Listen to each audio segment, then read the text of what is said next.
I can work with that. We're live. We're recording. I'm pulling up my notes. Let's get started.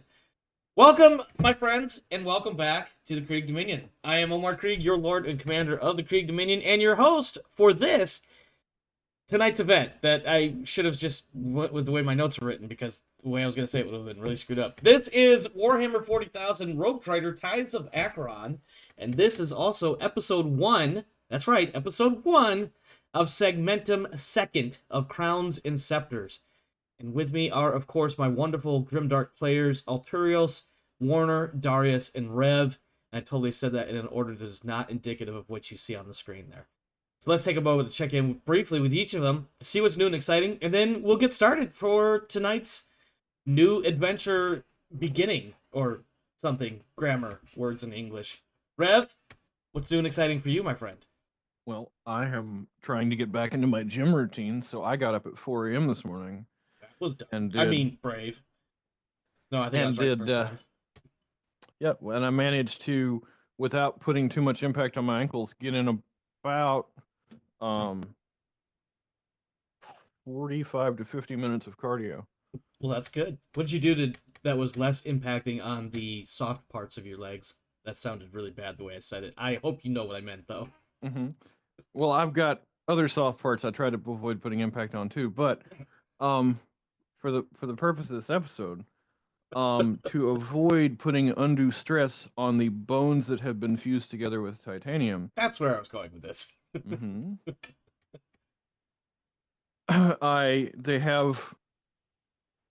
they have a machine called a UBE, and to sort of shorten a long story, there's actually a big fight over whether it means upper body ergonometer or upper body exerciser within the workout community. But we'll just call it a UBE, and it's basically a stationary bike Okay. moved up, given handholds instead of foot pedals, Okay. and you sit and you spin that with your arms, and you can adjust the resistance level in order to get your heart going. And so this is cardio focused arm movement and not weight movement for arm and Right. back I muscles. I like to get the arm resistance up enough where I'm actually feeling it in my arms and not just getting cardio going. Yeah, yeah, yeah. Get a You little have to bit of balance everything. it and keep your RPMs at least 60. Yeah. Okay. Um, Well, and welcome back then to the gym, or the suck, as I call it. that was 25 minutes of my cardio, and the other half was with the other half was with a recumbent bike. Okay. Well, good to know that hopefully you're making progress. I know you've got a number of issues that you're dealing with, so hopefully they are. Mostly psychological. I believe that, but I'm saying that more sarcastically than I am anything else. hmm But good to know that you're hopefully making movement in the right direction as far as progress goes. Darius, what's new and exciting for you, my friend? Well, it looks like Ponce's game bag is going to be at a convention called IFC again. I'm not familiar with any of those terms that you just used. You're gonna have to pretend I'm dumb. Ponce's game bag is a traveling game library that I'm part of. I think you actually, yeah, I think you had mentioned something about that before, long ago. Can I ask a clarifying question? Uh-huh. Are you saying Pontus like the river, or Ponce, like the chess game piece? okay? Ah, okay. Okay. And we're going to be going. It's looking like we're going to be going to IFC again. So there's that. Nice. And that's where you're set up for like basically a whole weekend doing a wide variety of, I believe, board and tabletop games. Yep. Board, tabletop, RPGs. Yeah. Well, that's cool. Sometimes. Do you have a timeline for when that's going to be? Like, are we talking the next month or two, or later this year? Oh, that's in August. In August. Okay. Gotcha. All right. IFC's a little out there. But in the next couple months, there's Anthro, Ohio, which is here in Columbus, Ohio. And then there's Colossal Con Prime that we'll be going to, which is in Sandusky, Ohio, or thereabouts. got a little bit of road trip movement going on there. Ohio's not terribly large, so these aren't long drives, but No. It's not small either. no, I as soon as I said it, I was like, actually, it's gonna take you a couple of hours to get from one side of the state to the other. Yep. It takes a couple hours to get from the center of the state to any edge. Yeah. It took me a second because I was like, no, wait, hold on. Let me rethink that a minute. Yeah. And then IFC is in Indiana, which is the next state over. Yeah. And of course, you have the great, wonderful, amazing, awesome state of Michigan to the north, which is where I was born and raised. I am so sorry for you. I don't. You know what? You can feel whatever you feel. It's not necessary. What's wrong with Michigan? Nothing. Absolutely nothing. You Detroit. better watch. Thank you. No, hold on. Where I grew up, we don't even consider Detroit part of Michigan. That's not true. It actually is, but we just don't think about Detroit. We kind of like ignore it. Look, Right, wasn't I'm that from bad. Come on. Illinois. We feel the way about Chicago that you feel about Detroit. Yeah, we Actually, we probably recognize- feel more of that. We recognize it's part of the state, and that is exactly the extent of any conversation about it. Actually, my Man. parents. Let me think. Yeah, my Y'all are parents. haters. My parents grew up in and around Detroit. My grandfather, my mom's dad, was actually a Detroit firefighter for 30. So there's heritage within my blood from that area, but also not for nothing. That was back. There's a when reason they Detroit- got out. Well, that was also back when Detroit was actually a bit more respectable of a metropolitan area, and I realized I probably just pissed off a whole bunch of Detroitians. Also, don't care because the people that are respect worthy don't live in Detroit for the most part. They might work there, they don't live in Detroit. No, people live in the metro area and then commute in. Yeah, and I know that because like I actually recruited for the Army for a number of years just south of Detroit. And so, like, that entire strip along Lake Erie and from, like, the Ohio border up to, like, basically the bottom of the thumb, it's nothing but metropolitan people living in one town, working in another town. Were you in Warren at that time? No, but No? I Okay. have a vague idea of where Warren was in relation to me. I mean, this was also, like, 20 years ago, so... Okay, I got you. And I grew up. I grew up. And to be around fair, there I too, grew up so- on the west side of the state, not the east side. I grew up on North Michigan. I grew up in the metro area, so. Well, I sorry. mean, it's not terribly important. So to give you a time for or a physical location, I was working in Southgate, living in Newport. Oh, okay, I know where that is. Ish. Okay, cool. Telegraph Road or US 25. Yeah. Cool. I think I've been there. Yep. Telegraph Road is my favorite Dire Straits song. Well, it's an actual road that runs through, at the very least, Monroe County, Wayne County, and whatever county is probably directly north of Detroit, is probably as well. Although it's not always called, I'm sure it's not always called Telegraph Road. It's probably just referred to as US 25 at some point, but at least I think that's the highway number. It's been a little I think while. so. I'm not usually on it unless it's Telegraph, so I know it is Telegraph. Yeah. But you also got I-75, and then, I mean, depending on where exactly you are, you've got I-75, I-96, I-94, and 696, 275. yeah, you got all those bullshits too. So yeah, I am familiar with the area. That's why I have a little bit of legitimacy in saying some of the things I say.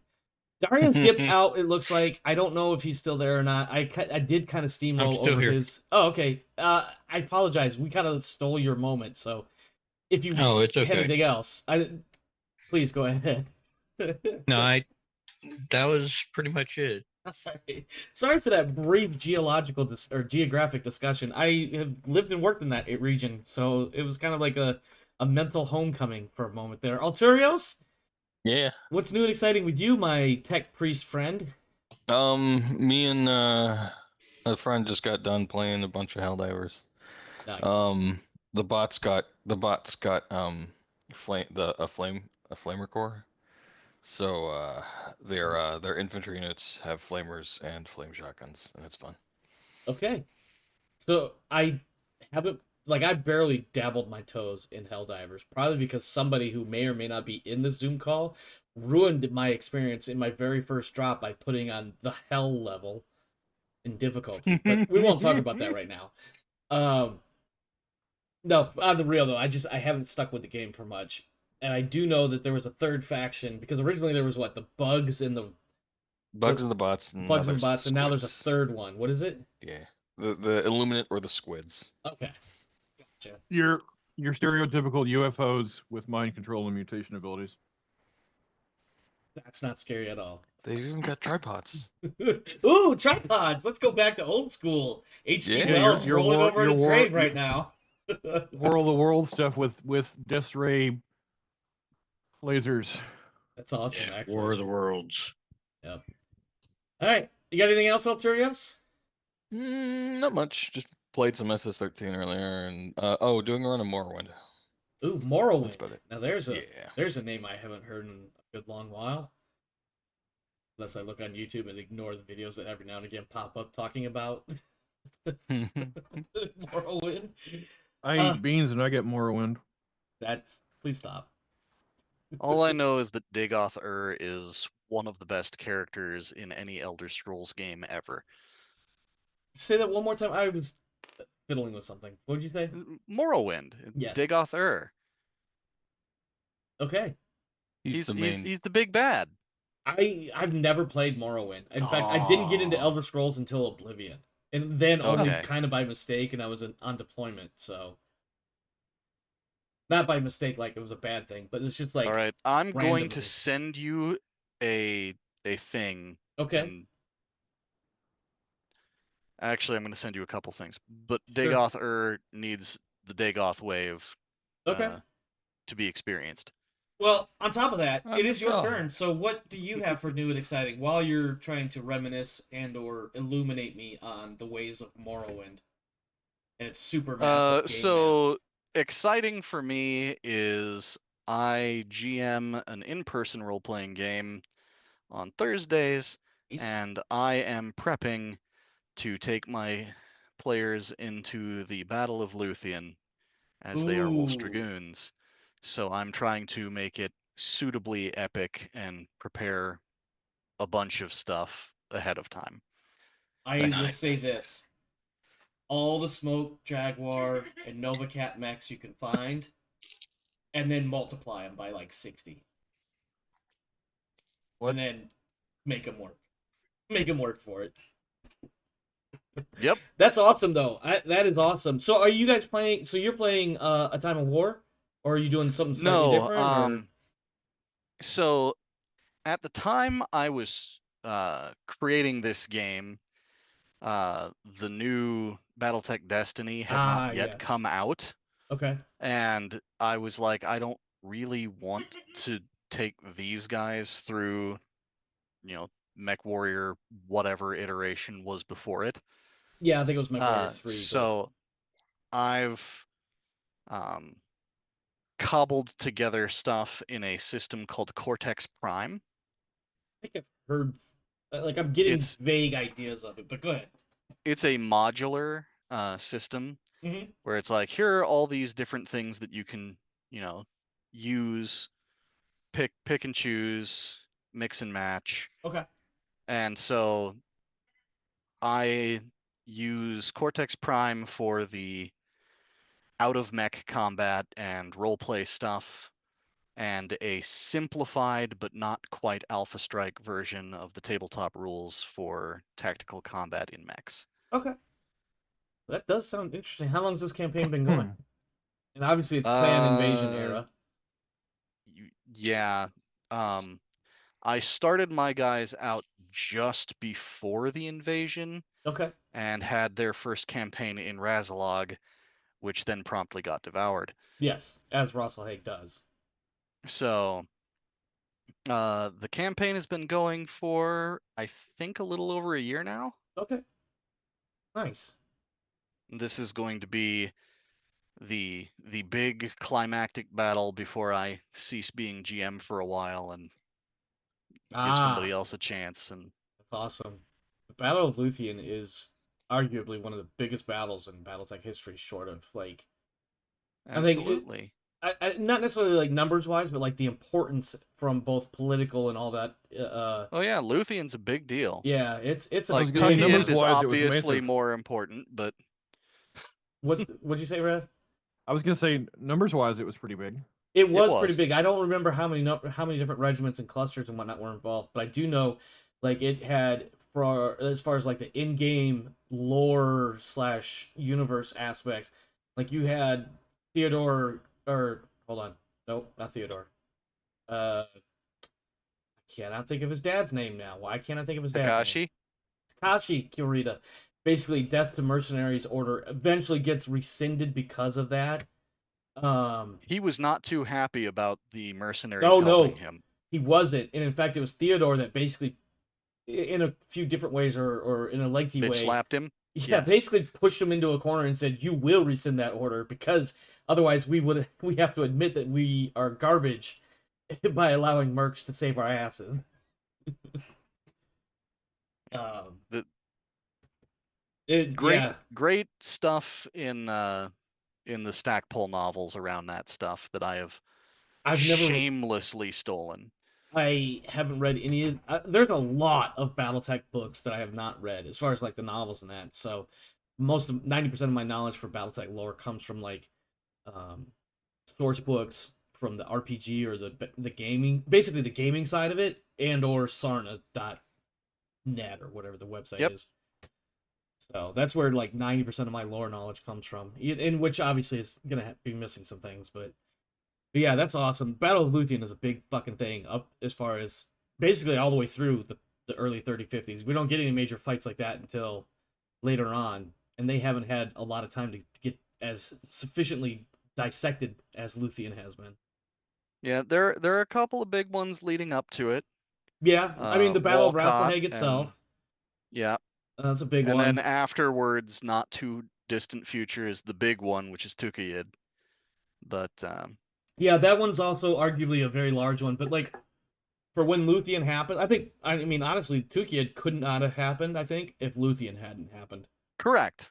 There's no way that Tukayid would have been agreed to if Luthien hadn't happened. Or even if it hadn't gone so well for the Inner Sphere. Because then the clans would have been like, no, fuck you, we're stopping everybody. On a very much side note tangent, I just had a major shower thought regarding the 40K universe. Okay.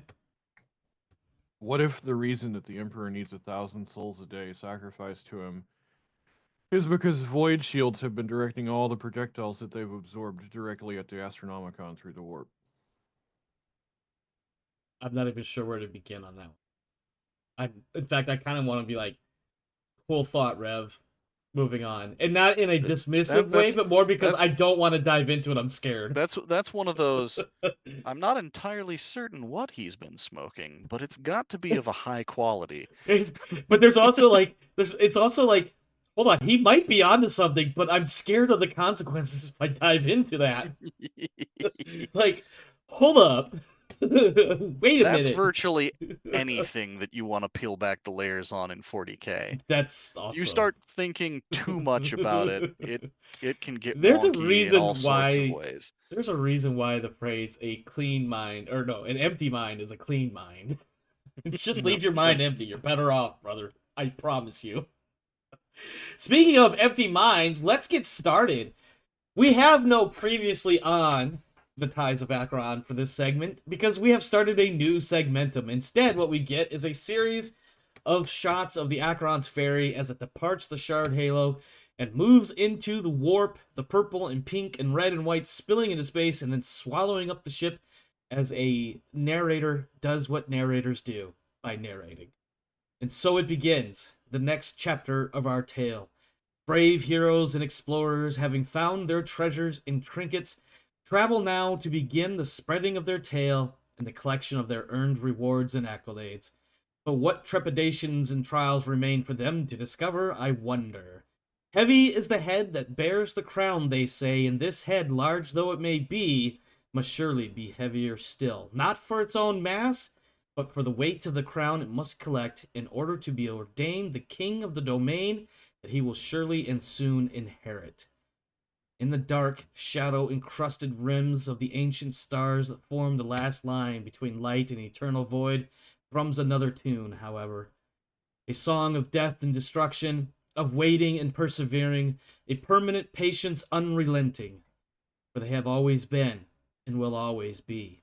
Their tendrils thin, vine-like, and ropey, reaching slowly from the edges of perception, slowly creeping ever forward and ever more closer to the heart of the light at the core.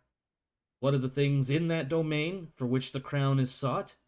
Even here, half a dozen and more houses of nobility struggle and vie for dominance, arguing and besting one another even as an ever-present and ever-hateful outsider plots and plans for a return to grace, bloody passage in so doing.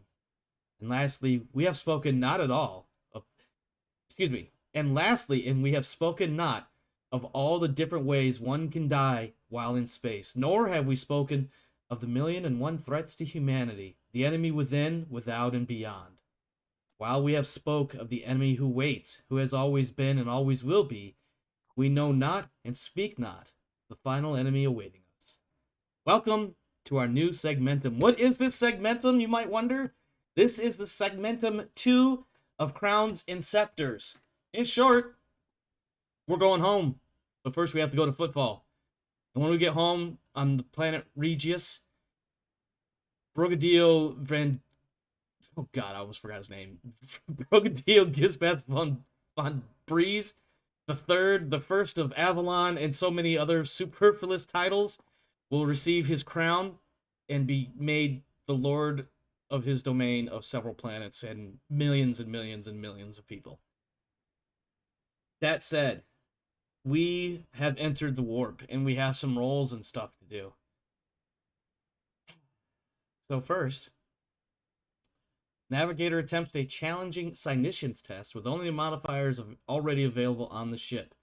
We have no detailed charts to get back to Footfall because that's not how the warp works. Just because you can go from A to B doesn't mean you know how to get from B to A. It's weird how the warp works that way.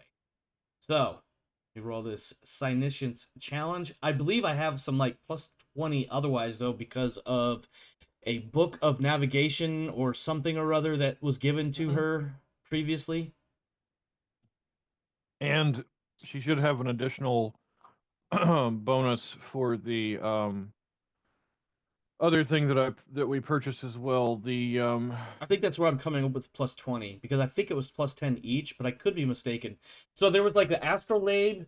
well, we purchased Oh. navigational charts, but then there's also the special book that we purchased. Right, those charts they're only good one way. You can't use them going to the return trip. That Okay. makes any sense. Now, plus 10, as I recall, it's plus 10 for, I believe, a book and a plus 10 for an astrolabe or something sounds like that. Does that ring any bells? Is anybody confused what I'm talking about? I'm going strictly off my memory. Let me pull up the items. I've got them here. Or maybe it was a sextant or something like that. No, it's gear.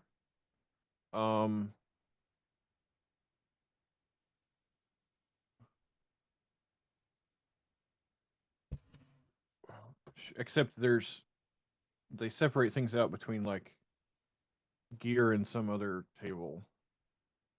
Okay. And I am forgetting which one is where. Give me a second. I didn't know that you wouldn't have that already. Actually, hold on. What do I have written on here? Oh, you're looking for that. Let me look at my thing. What was the item that Jace got? That was the astrolabe thing. Bestcraft Navis Primer plus 20 navigation Yep. warp. That's navigation. That's not Psyniscience. That actually won't apply right now. For her, anyway. You were asking if Jace got something. I think Jace must have gotten the astrolabe or whatever. He did. I just didn't know if he knew. I couldn't remember the exact term for it. Could be misnaming it as well, by the way. Hang on a second. Because it helps you and the navigator. Almanac Astre Divinitas. Okay, so I know what I got to do. So I'm rolling my challenging clinicians with the no modifier, actually. So that's going to be... Train doesn't give me any bonuses. It just gives me the ability to use my skill at the full level, correct? Am I remembering that correctly? That's correct. So that means I got 49. I will use one of my 2 fate points to bump that to a 59. Doesn't the almanac also give a +10? That not unless it applies to my navigator's clinicians roll that I just failed. That I didn't mean to roll twice, by the way. Oh no, that 79 was from earlier. Okay, no, it doesn't apply to clinicians. Okay, that's what I thought. So now, because that result, now I need to go to there. Roll on the which table? 2-1? Nope, 2-2. Alright. Give me a 1d10 roll, please. Okay.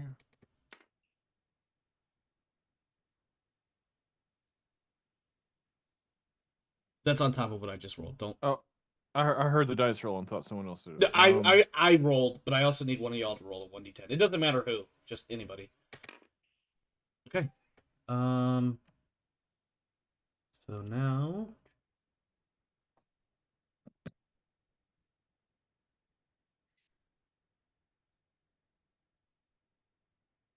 that means okay.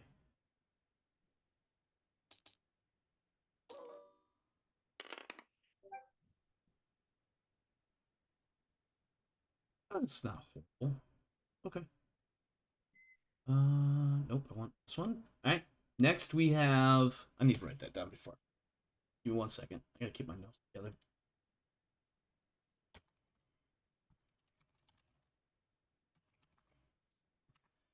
Let's see. Oh my goodness.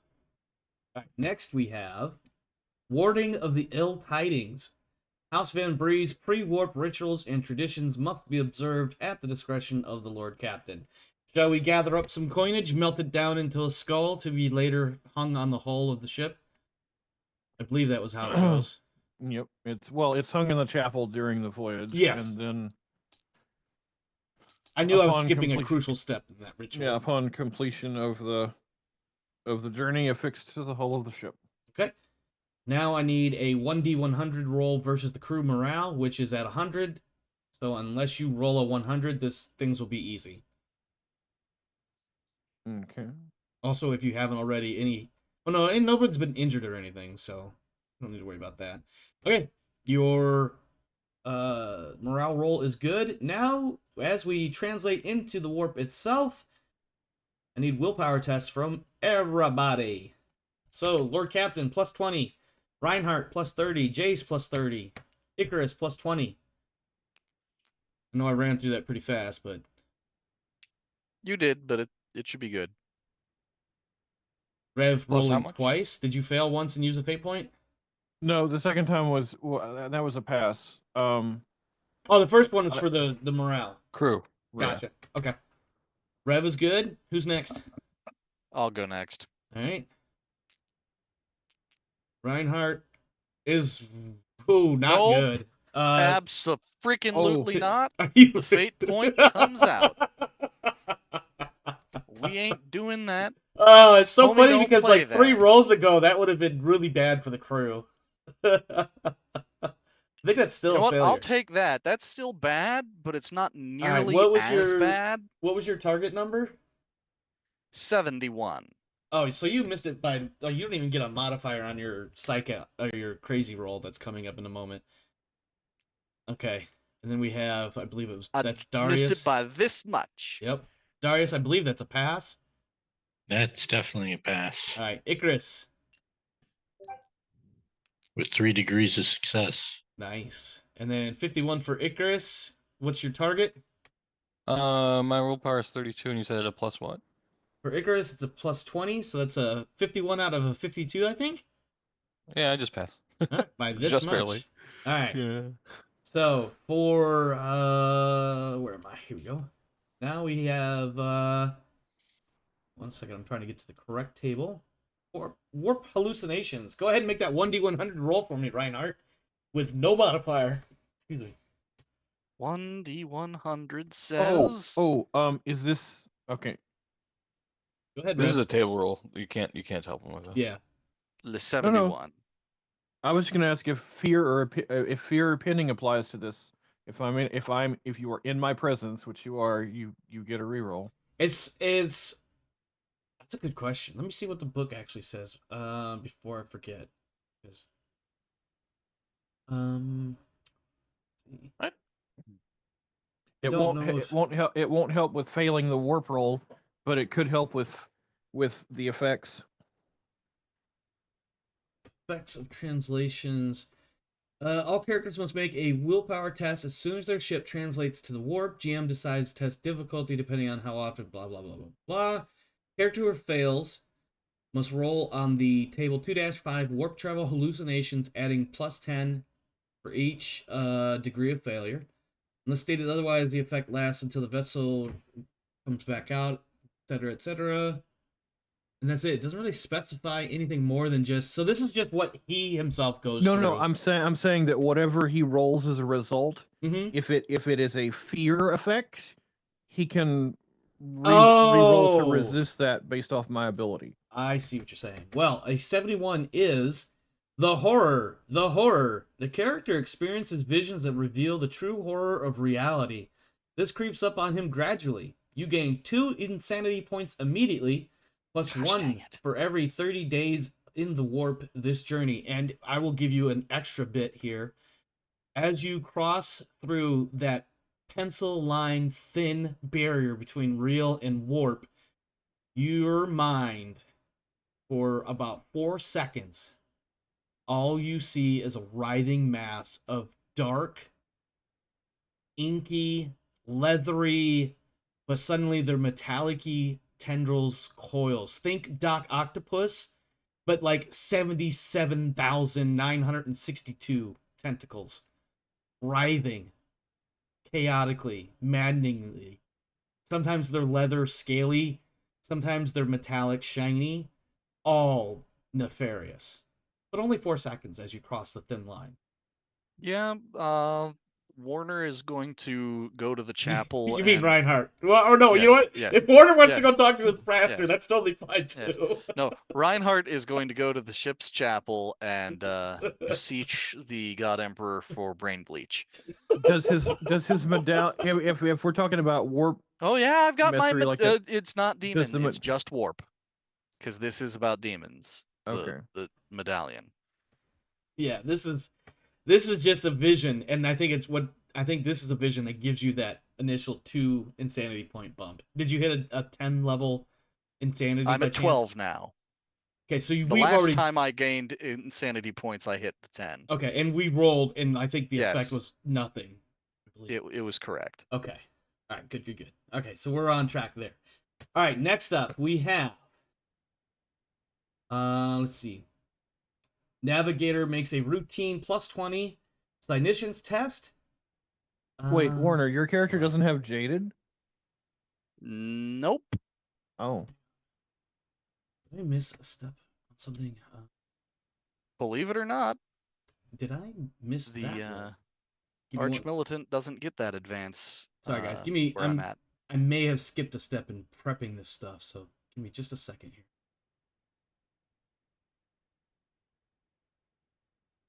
Well, while you're looking at that, can I set up an Oh RP? shit! I'm sorry. I do need another 1d10 roll from anybody. I'll I do it. totally skipped this step. Oh, I okay. was supposed Go to ahead. do it earlier. I'm not going to tell you what this means yet either. Okay. 7. That means. Oh my. Let's see.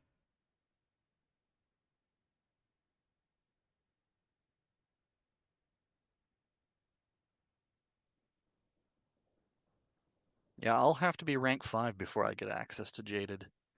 Really? Okay. Oof. Okay, since I kind of botched that a little bit, I'll just modify it slightly. So.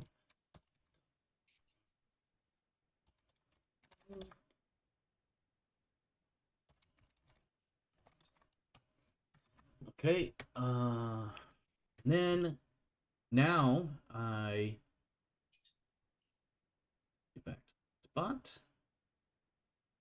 Navigator makes a, in this case, challenging Cynician's roll in order to locate the Astronomicon. I am rolling against a 49 unless somebody wants to give me a fate point to get a +10. I'm not forcing anybody. I'm just throwing that option out there because I have one fate What's point this remaining. This is to locate the Astronomicon, the very thing by Yeah, which she navigates. have a through fate the point. Okay. Have one. Like how Reinhardt's like, nope, no question. Here you go. So I need a The 59. longer we stay in here, the more insane I get. All right, so that is a success. That means I get now a +10 bonus to navigation warp test for the remainder of the trip. I have located the Astronomicon. We're good to go in that regard. Now, I roll challenging navigation warp test plus any additional modifiers. I'm looking at a +30 right now. So that's going to require navigation. God damn. All right, so navigation is intelligence +20, 72. I don't know why I have a +20 on there. What's this roll? Hang on. I have to figure out my own notation here because I have 52 +20 written in my navigation skill block, and I'm trying to remember why I actually put that +20 in there. Because of the things that we've given you. That sounds about right. So the that navigation book, yep, that gives me +20. Okay, so that's 20, and then 10 from passing the thing, so that's going to be 52 +30 is 82. I don't need any fate points if anybody was going to offer them. I just need to roll less than 82. 97. 50. So that's 3 degrees of success, and that means get to the right tables and whatnot. Shit. There's so many windows to keep track of here. Degree of failure or success determines length of journey, base travel time, blah blah blah blah blah. 2-4 is the table I need to look at. So I got 3 degrees of success. That's super helpful there. So let me update my notes some more. I need a calculator. Oops. Oh, no. Come on. All right.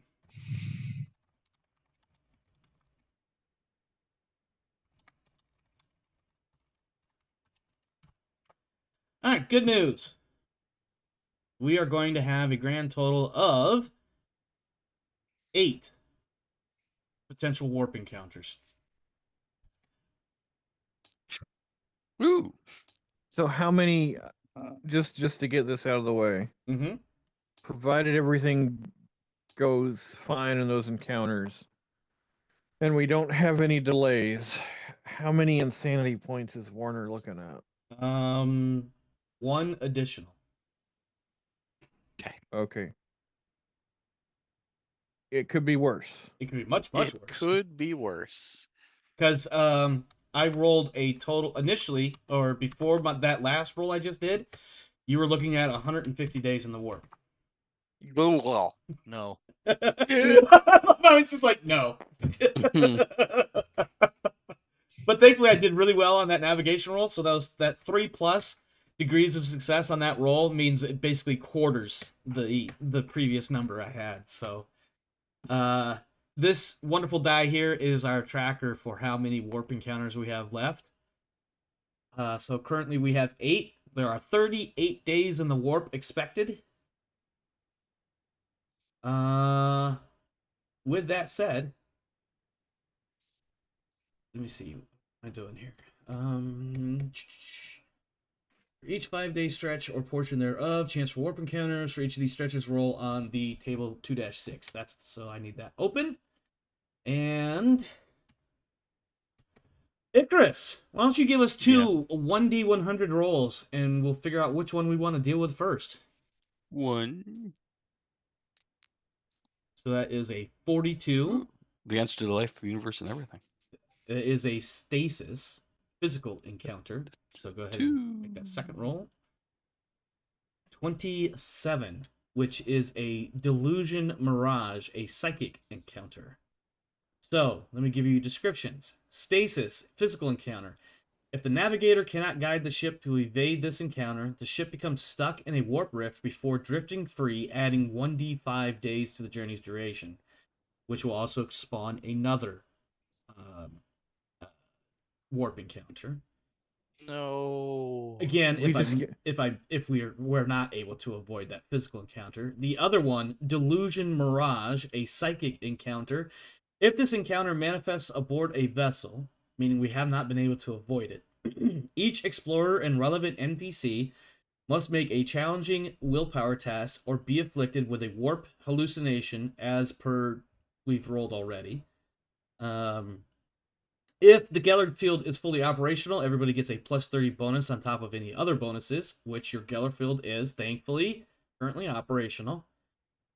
Otherwise, you get a minus 30 if it is not operating.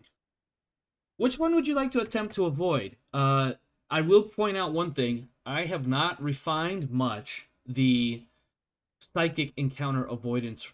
Basically, you guys are going to roll a couple of D100s for me to figure out what tests I'm rolling against. I will just give a little more detail to work with as far as describing what Anastasia is going through in her psychic encounters.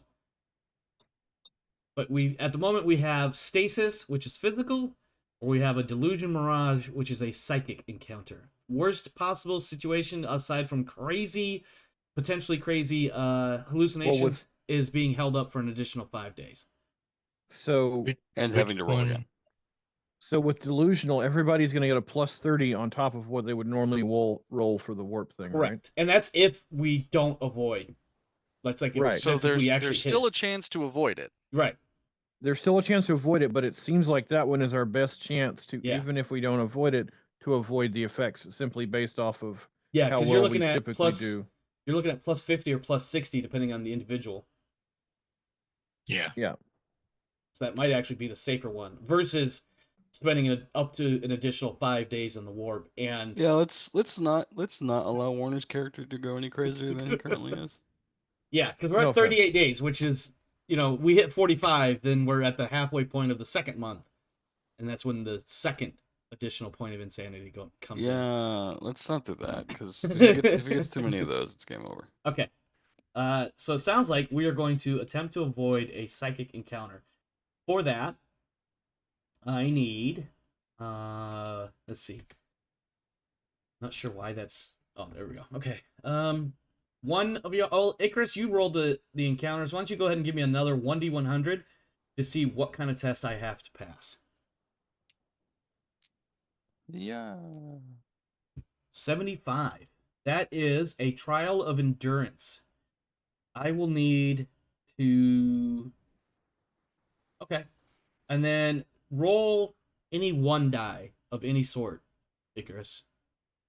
And I just need it even or odd on this one. Even. Okay. So even, she is going to have to roll her toughness. Her toughness is 33. She's getting a fate point, so it's 43 now. Okay, cool.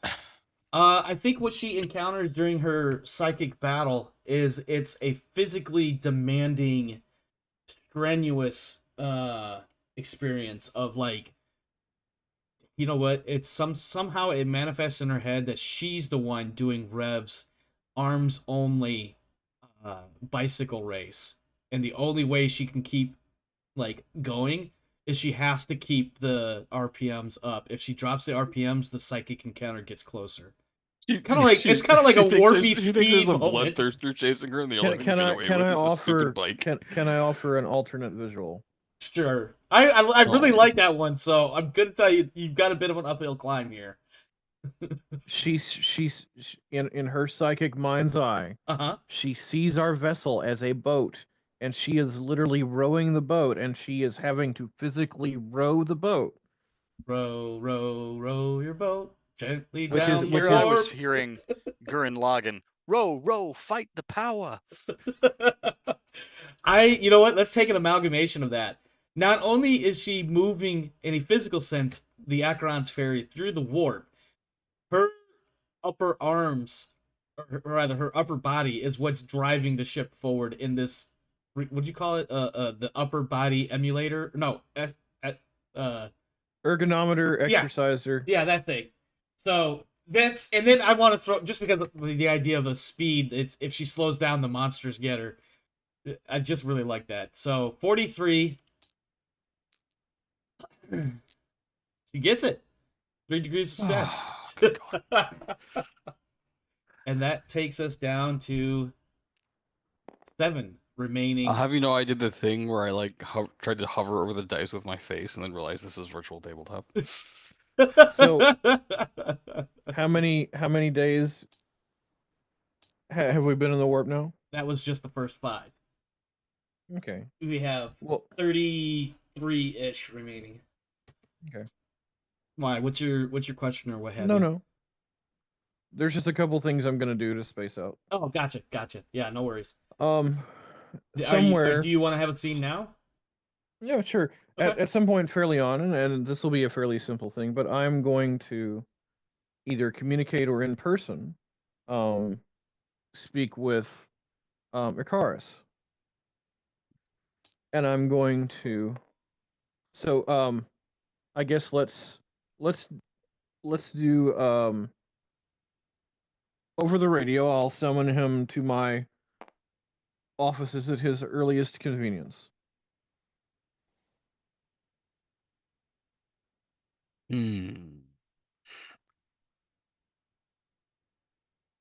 I am thinking because Karos isn't much of a people person, and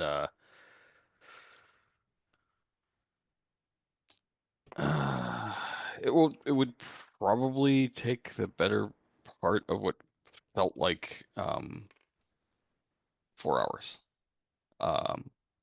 There would definitely be a delay because he's in the middle of engineering stuff, and him leaving to do that drops efficiency by like 6%. thousands of percentages, which is unacceptable. So 0.006 discrepancy. Yeah. Fix it immediately as I It's go not deal. within the 6 Sigma tolerance anymore.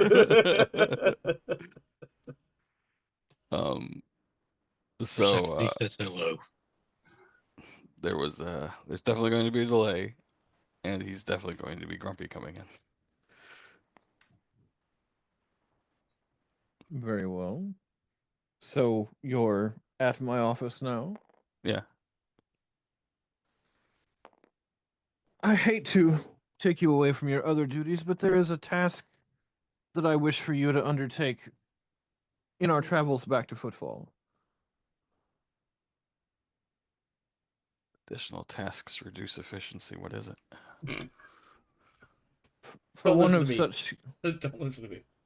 For one of such skill as yourself, I imagine it would be a fairly simple task, yet one I entrust to no one but you. If you would, please gather the records of any communications, either to and from the ship. What those communications contain isn't necessary, just simply the times and durations of those communications to and from the ship. And if you can, put them in a report form. And I do need it before we reach Footfall.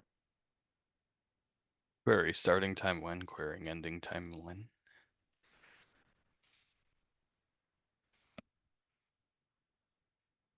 Do you want to say that out of character above tables so that I know what you just... I'm asking, was that to yourself? like, what between when and when is he looking for these?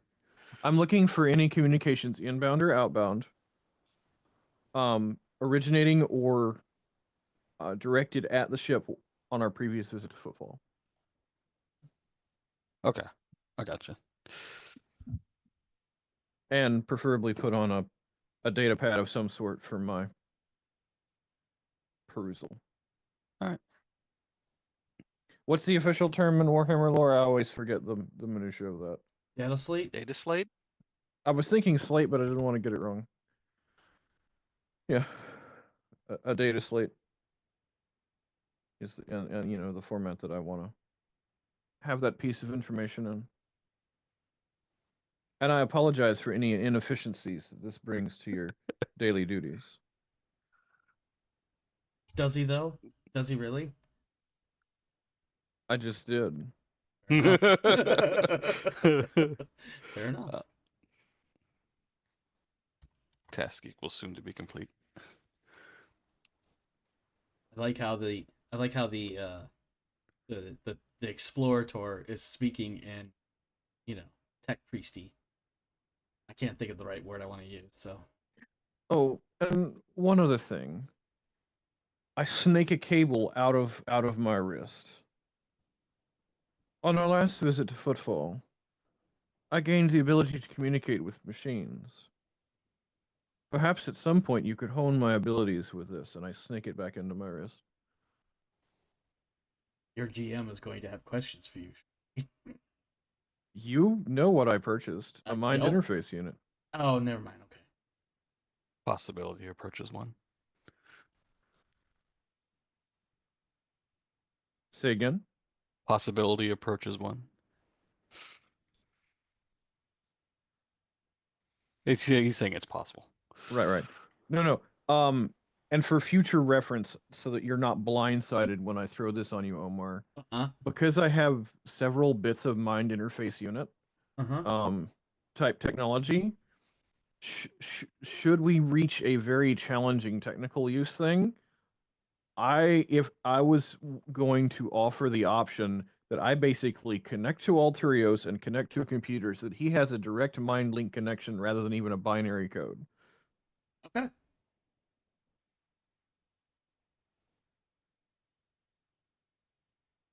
Oh, basically let me use your mind interface to Yeah. hook up. Okay. One end hooks up to you and the other end hooks up to the computer. And I have to put up with the chatter. There's probably a lot. Like I imagine him and his servo skulls are very chatty in binary. I'm picturing them being quite communicative in and amongst themselves, just for, you know, shits and giggles and whatnot.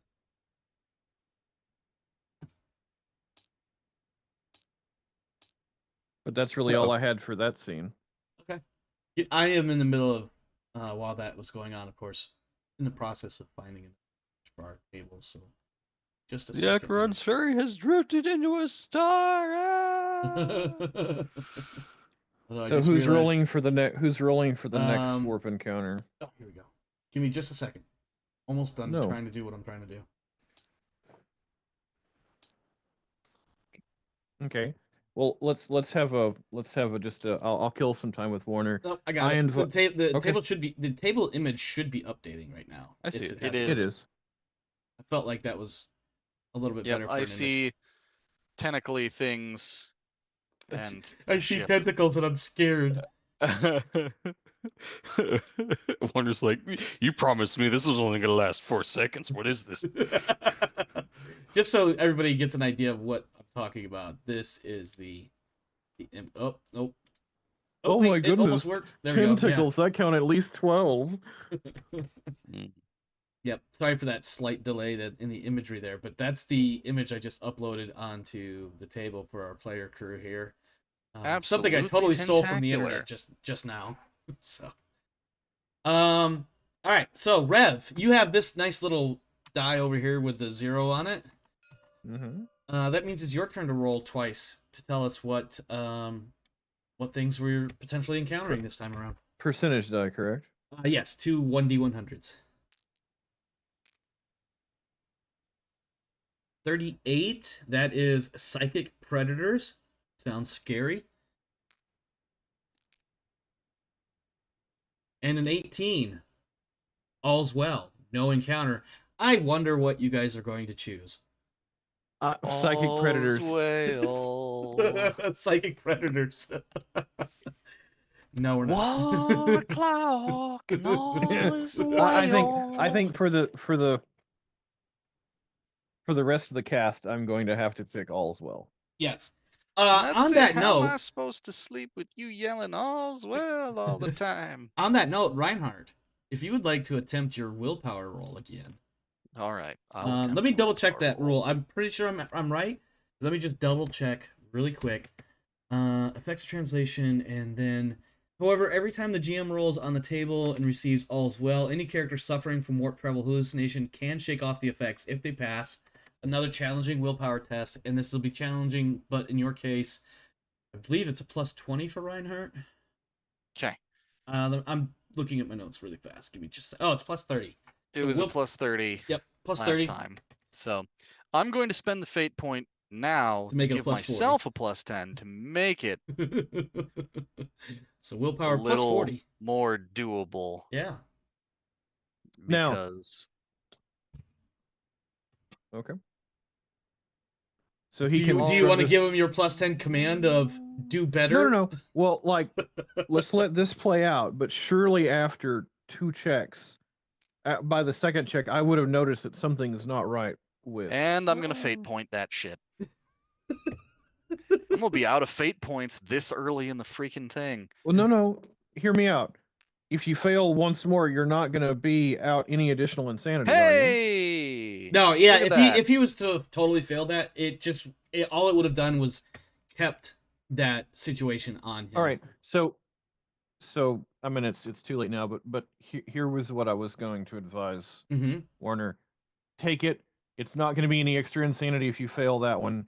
My character would have noticed, and I felt like by then I could have given you the plus 10. I could have Gotcha. been there to be a good captain.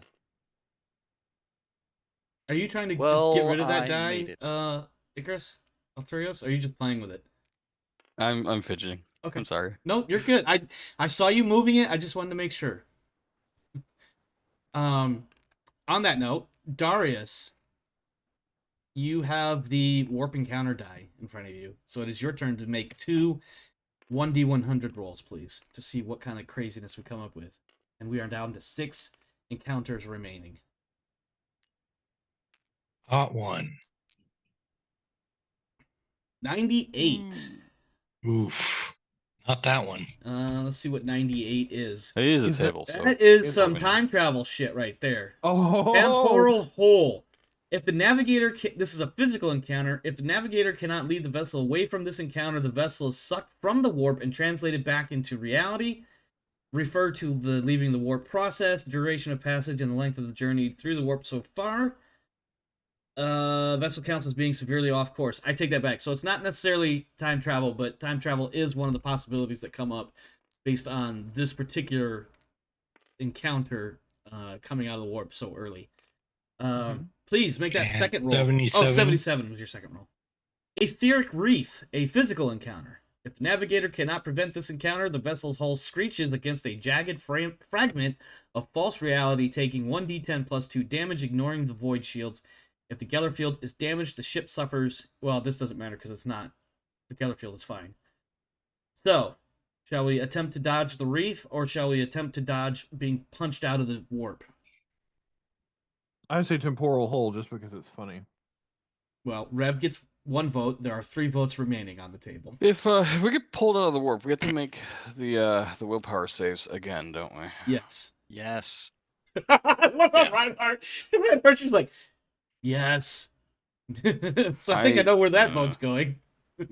You do. The whole screechy bit? Uh-huh.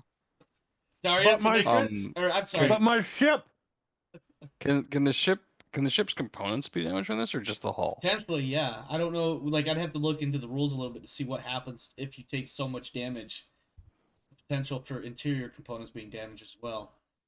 I don't know them off the top of my head. We'd have to do a little bit of research. But getting screeched or getting punted from the warp are basically your 2 choices here. Where do you stand there, Alterios? Um, The remedies are the same. They're both physical encounters. let Darius vote because I'm unsure about either. Our first abstain.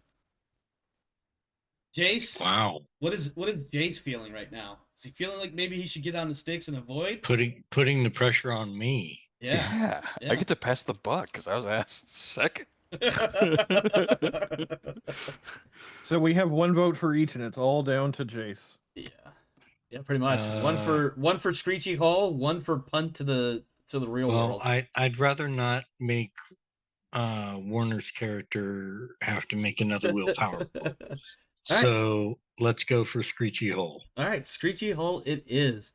So to avoid a physical encounter, Navigator makes a challenging navigation warp test, but that means I get a plus 20, basically plus 30. That is going to be, because my short-term memory is shit, that is going to be 82.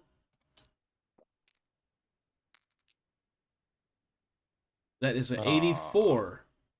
Would anybody like to give me a fate point to re-roll that? I'm not looking at Reinhardt. I feel like he's gone through all of his already. I'll throw my third one in. Yeah. All right. I was gonna say I have 2 left. All right, going again. 31, I believe it. Nope, 30. So yeah. All right.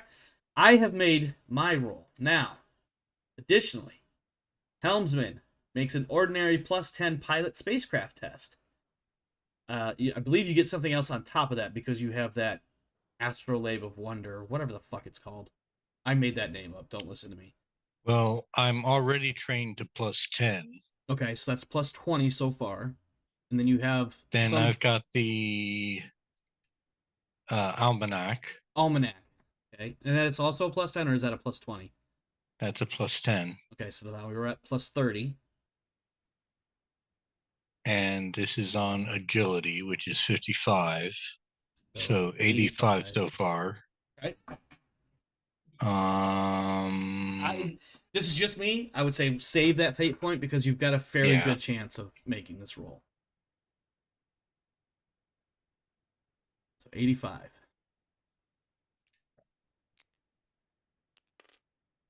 $27. Oh yeah. All right. That we is have avoided. many degrees of success.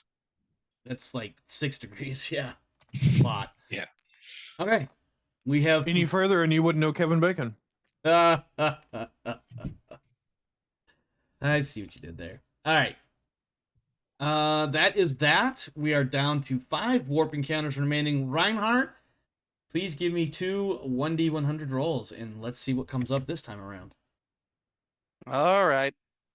2 1d100 rolls. For the first one, damn it, dice. 28. I was gonna say there There we come the low go. numbers when you didn't need them. Delusion Mirage, or a 93 Temporal Hole. Delusions. Oh. But temporal. Okay, so I've got 1 and 1. I know you want to plumb the depths of that hole, but I'm not going to let you. See what it is my character's Didn't your actually mama missing... raise you not to stick your dick in crazy? Well, see, actually, What's the effects of the delusions again? That's the let's see. Basically that's so okay. You have effectively what we have here is a choice of Delusion Mirage, which is basically warp hallucination tests again, or Temporal Hole, which on top of all of the coming out of the warp stuff that has to be resolved, you also will have to go back into the warp, which means another warp hallucination roll. So it's either warp hallucination or warp hallucination with a bunch of extra steps. Extra steps. I'd rather not take the extra steps. Sorry, Look, Rev. I don't think that's hole fine. was ever... Look, Borgadillo heard temporal, and he just wants to travel through time because he wants to save his mom from... No. He heard temporal. Oh, no, that's not what's happening either. Darius, what's your vote, sir? 2-1 in favor of not extra steps. Not extra steps. That's 3-1. It's sold. All right. Hooray for not extra steps. Let's see. If we tie, does that mean that means GM breaks the tie. Okay. And don't worry. If I can do something without if I can do something without involving extra unnecessary rolls, that sounds cool. I might go with it. Speaking of extra rolls, Reinhardt, go ahead and give me another 1d100 roll to see what kind of psychic challenge I have ahead of Anastasia. All right. Behold the horror That is my rolls. Ooh, wow. Oh. A I'd like to set up- 100 conundrum. This is the second time tonight. I am out of fate Wow. points. Well, you don't need. Well, you Well, don't need any this was fate a points roll for on a this. table. This one doesn't matter. This one's not that important. Are you sure? Yes. All right, I do need another 1d100 roll from you though. Okay. I'm ready to set up another scene, by the way, when it's convenient for everyone. Sure. Okay. It's 17. that's a lot better. This will be an intelligence check test as Anastasia is confronted with various mental challenges and puzzles and things of that nature, like, you know, the ball, the plastic sphere with the different shaped holes, and you have to put the different pieces of plastic in the correct hole. This is just a stupid analogy thing that came up. The Don't- round peg goes Goes in in the this, round that's right, hole. the It square all hole. goes in the square hole. With enough energy, they all fit any hole, but that's another story from another time. Yes. So this will be That's a what we challenging. call the Cornite solution. This will be a challenging intelligence roll. That's a 52. I have one fate point. I don't want to use it just yet. I thought the Cornite solution was to I was make gonna new say holes. I'm down to 2 fate points, and I've already helped the slacker, so she Rend can't help a herself large out of this enough situation. hole that He's everyone already Well, helped I- the through it. slacker. What's her percentage at this point? 52 right now. Yeah, it's fine. Let's go ahead and make it 62. All right, 62. I'll spend a fate point this time. 81. Oh no, 80. She did not pass. Do I have any takers for an additional fate point to re-roll? There is no requirement. Remember, if she fails this test, it's warp hallucination rolls all over again. Except with plus 30, am I correct? Yes, with the Geller field protection. Except it's even worse. No, it's not worse. It's even easier. better. It's easier. The Oh. test is easier because the Geller field is helping you. Right. Gellerfield. Thank you, Gellerfield. So, in fact, I I would say- almost I say- recommend I don't say give we- me the fate point. Let's let it That's roll what I as was going to is. say. So everybody go ahead and throw down The willpower do your test. same test plus 100 or plus 30 for the Yep. So what you had it will before. be. Let me get to that section there. Brigadier plus 50 total. Reinhardt Yep. 60. Jace 60. Icarus 50. Do you even want me to roll? Well, let's see what that 71 does. Rev. I pass. It's a pass. Does the degree of success matter? Degree of failure does. But does Son the of a- degree of success matter? Reinhardt No. 9. So hold on. My willpower's 41. How much was my plus? Reinhardt, you have a plus 60. Thank God. Yes, you made it. Somehow, 101. even on 91, I made it. Jace, what's your willpower? 50. So that'll be plus 60. Yeah, you don't even have to roll because you're over Yeah. 100. You can't unless you roll. I'll tell you what. If you roll in Can you- doubles, can- then we've got problems. I was like, can you? If he rolled 100, is that still a failure or? I'll just go with doubles. Okay. 95. Okay, I think that's everybody. Safe. With a Encounter terrible is roll. complete. And that means it is back to Icarus. Can I do the scene? Yes, absolutely. Okay. So, just to set it up here a little bit, I imagine that one of the crew members that I actually spend the most time with is Reinhardt, going over training schedules for our guardsmen and security protocols and things like that. I would imagine, I don't know Reinhardt's take, but but Borgadillo would begin to see him as almost somewhat of a confidant in terms of who he speaks to, and he deals with him a little more casually. But he just calls him into his office when they're in the general vicinity of each other. By the way, Omar, if this is just a side note, Mhm. if Warner RPs Reinhardt spending more time with the squad, training them, and does anything like that, would you give him any kind of bonuses for the squad, like them leveling up or anything? That is something I've got to figure out. I think I'm just gonna GM hand wave some bullshit and be like, at some point they're gonna gain like a +5 from whatever the current stat is, and then over time that will obviously add up, like every so often. In fact, Sweet. while you guys are talking, I believe I can actually. You guys go ahead and do what you're doing. I need to Okay, update your so- troopers. Yeah, Lord Captain. Tell me, Reinhardt, do you ever play? I know that you are versed in everything in the battlefield, but do you ever challenge your mind to games of strategy? Yeah. I cannot promise to be versed in all of them, but Well, I have dabbled from time to time. Well, this may not be one you've heard of. I acquired it not too long ago, and I pull out this folding piece of plas that appears to have terrain on it, and a box of metal miniatures. It's And I say yes. Battletech. And I say yes. This is a game that I acquired. It's a very interesting alternate history. It takes place in the dark age of technology. Oh, Yeah.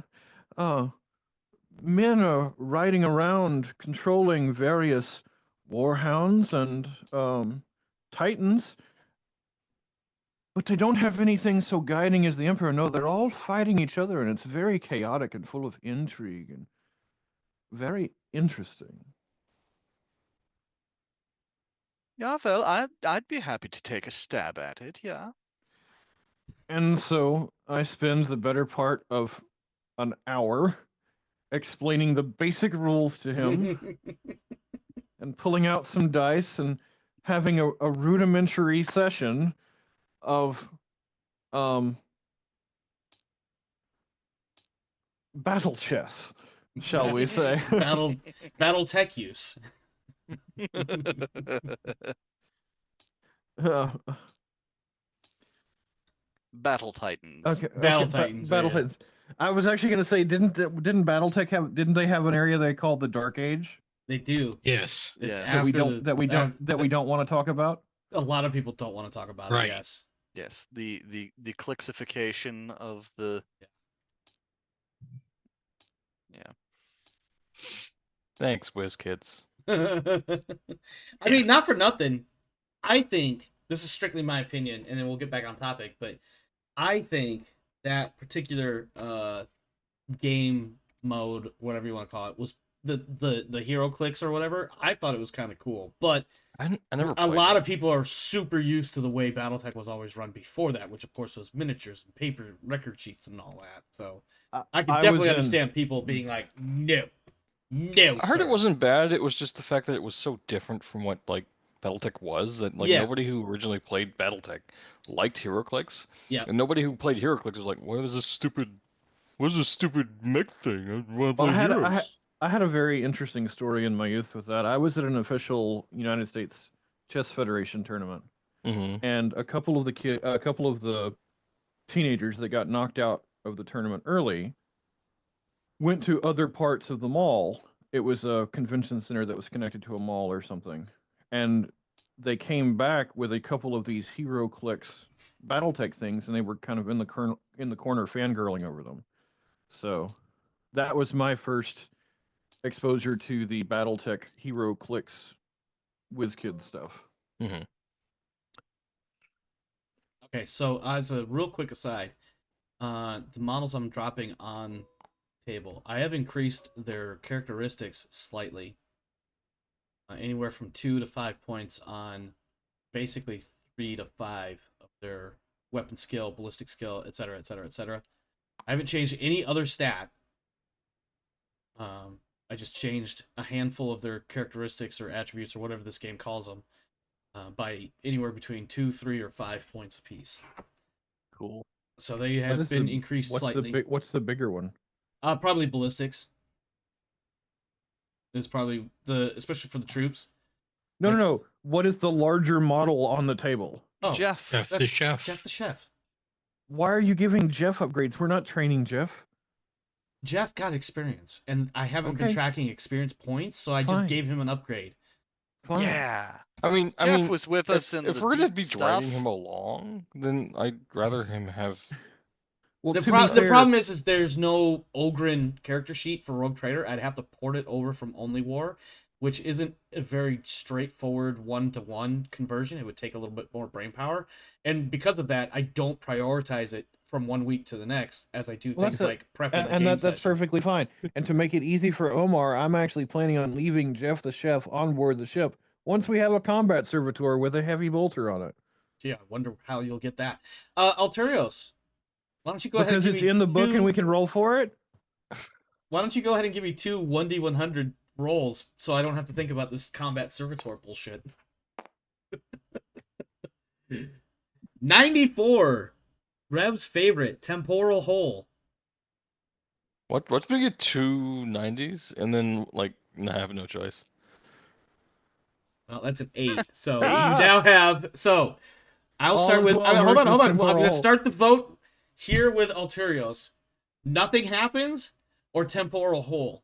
I'll take the nothing. Okay. Nothing. We already know what Rev's going to nothing, say. He's going to want the temporal nothing. hole. Well, just I would normally pick nothing, but I know I'm going to be outvoted, so I'm kind of like certain. Just to increase the drama. I'm kind of like certain members of the Senate who vote one way so they can Prolong it, yeah. rah their base that they voted a way that they know wouldn't be good for the country, just so that they can Yeah. say, see, I voted how you wanted me to. Yes. Darius, all's well, nothing happens, or potentially hunted out of the warp. All's well. I had a feeling. Reinhardt, do I Yes. even have to ask? No, you don't have to ask. That's what I thought. Okay. We Oh, are down Reinhardt, to... you're voting for temporal hole too? No. We are down to 3 encounters in the warp remaining. Rev, go ahead, make 2 1d100 rolls for me, please. Mm-hmm. I'd like to do another little scene after that, if you don't mind. Sure.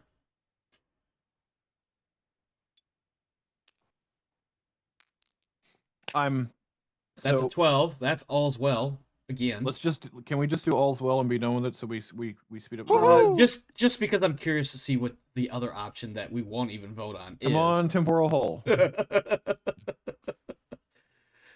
31. That is psychic predators. So yeah, obviously that's going to be nothing happens. So I am ordering Jeff the chef to make a nicer meal. Okay. Of his choosing, just simply something better than the standard fare. And with several days' notice, I'm ordering all of the higher ranking members of the crew to report to one of the staterooms in dress uniform. Okay. I don't have any special food meal Reinhardt prep. will show up as his fanciest lederhosen. I just forgot what's the it's the German Oktoberfest? Oktoberfest dress. I suddenly can't think of it. Ist wunderbar. It starts with a D. I think. It bugs me. I can't think of it. You'll have to Anyway, Google it, 'cause I don't know it either. I was joking that Reinhardt would show up in the dress and not the. Oh, in the dress. Right. He It's that does insanity show point up. kicking in. Jeff the chef wearing the finest of his mess, of his chef whites mess uniforms, which of course are gargantuan, along with several of his. Well, there's 2 rooms involved. There's the banquet hall and there's The one staging of the stateroom. room. Yeah. Well, essentially, yeah. Or That's made up staging more a like prep or... That's made up more like an auditorium type. Oh, okay, gotcha. So, Jeff the chef will have food prepped and ready to go. You will be served bratwurst with sourdough. Now, these are not just the German version of fancy hot dogs. This is sour that has been aged aboard ship, void braised as well. You have sourdough that may or may not have been produced from various greenskin spores that were discovered and thus promptly rendered inert and used as a catalyst for sourdough. There is, of course, Yeast. there are 3 different types of beer. All of them are Germanic in nature, although in this day and age we call them low Gothic. But they also range in color from very dark to moderately dark to not quite a Pilsner. There is a smattering of lettuce and tomato and other fresh cut vegetables that can either be added as part of your hot dog mix, not hot dog, you know what I mean, toppings for your bratwurst, or made into a fresh garden salad. In fact, there are a couple of chefs on standby in case you want them to mix it for you. There is, of course, as a dessert, a large collection of various fruit pies, apple, cherry, etc., etc. Okay. Now, I realize I've just described a mediocre fare, but this is, of course, trumped up for the Lord Captain, specifically because he asked for something more than your average fare. Well, let's include on the guest list the whatever squads that we've been training as said elite squads. It's going to be more than 2, I know, because you have rotations. But they'll be seated generally toward the back of the auditorium, but they certainly fill up the space, and they'll receive some of the food as well. They'll have a table or 2 for the junior enlisted, as it were. Okay. But I conduct the ceremony when everyone's present and at attention and formation. I announce that due to the bravery and recognition, I want to award commendations to Jace, to the lieutenant in charge of the squads in recognition of the bravery of the squads. Cassian Anders. And when Cassian comes up, I tell him that he must bear the award not only for himself, but in recognition of all that the gallantry showed by the squads under his command. Okay. And I also present something close to a bottle of cooking wine to Jeff the chef. Aww. For his brave participation in the face of dangers and horrors that he did not wish to participate in. Meaning, it's darker now. I don't want to go in there. That was a horrible or Ogren accent, but yeah.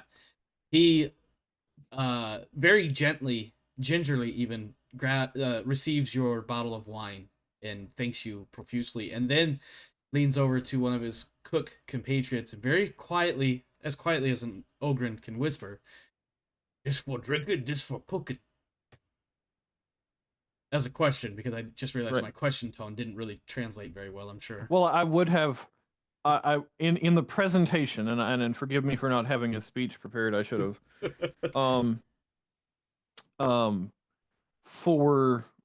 I'll ad-lib as best I can. For Jace, I'll probably have something a little bit different for the styling on his medal, something akin to pilot's wings. In it as well, and say that it's not only for the bravery that he has shown in ground combat, the service that he has performed for both myself and my mother, but for also his skill for maneuvering both in combat and through the warp that he has guided us safely. Nice.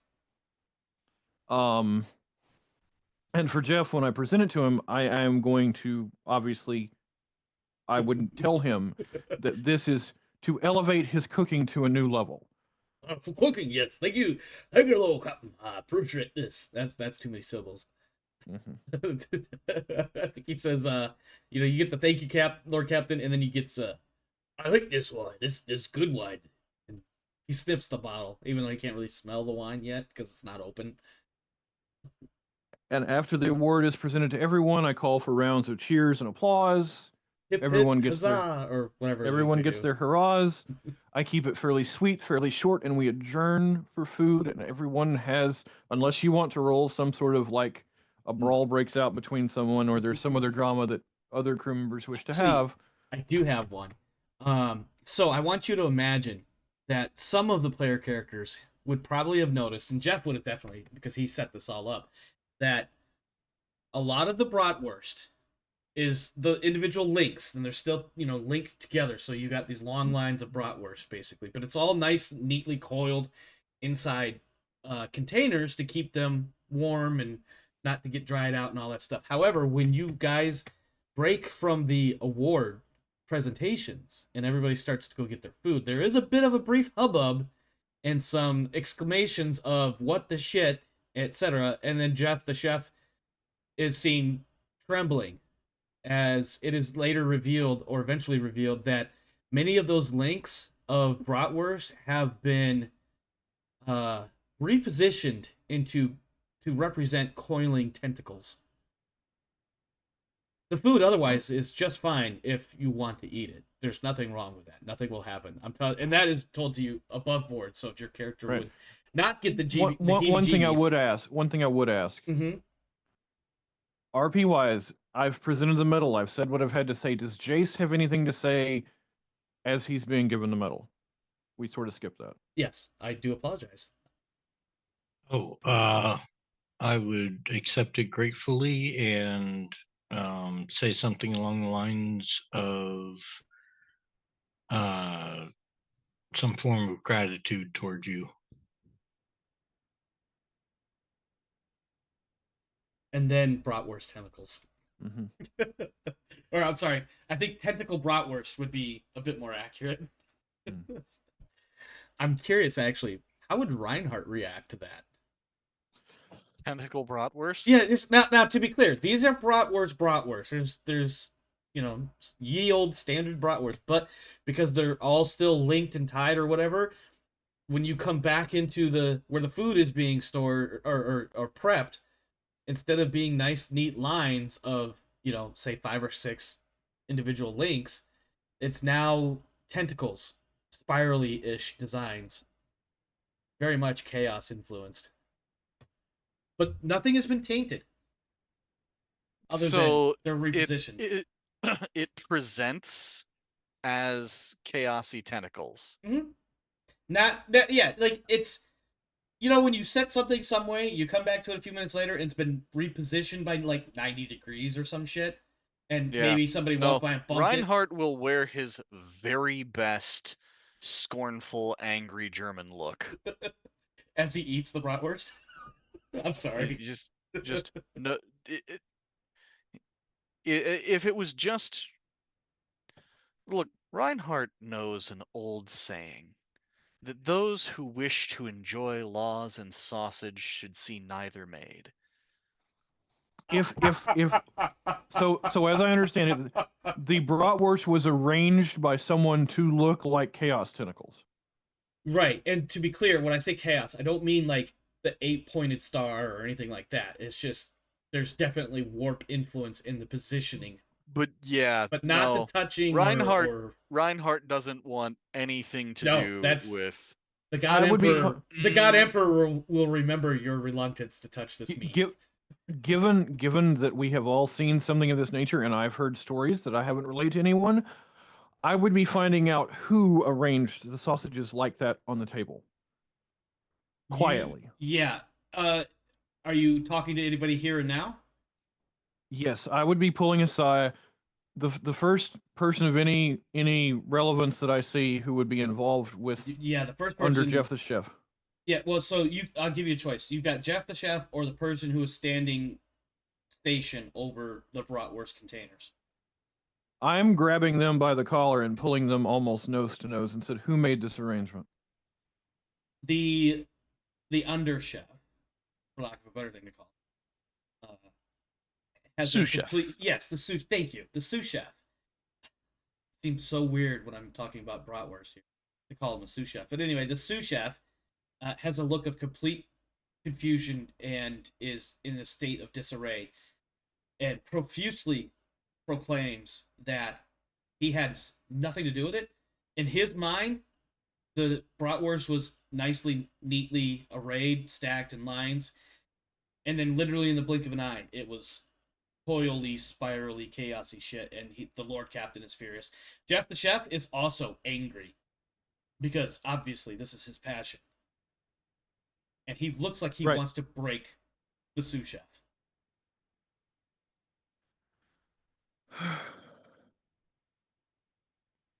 The sous chef Lord.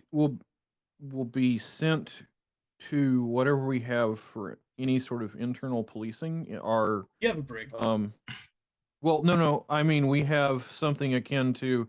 I've just forgotten the term. They're essentially our judge dreads aboard ship. The Arbites. Thank you. If we have any Arbites aboard ship, he will be sent to their holding areas. I And feel like you would initially- have some sort of like master at arms, which I believe is the shipboard Initially- version of cops. He will be gently questioned, and I sincerely, he will be pulled aside and gently questioned Mhm.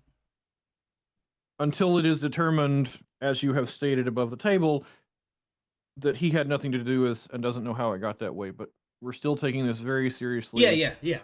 No one touched the table.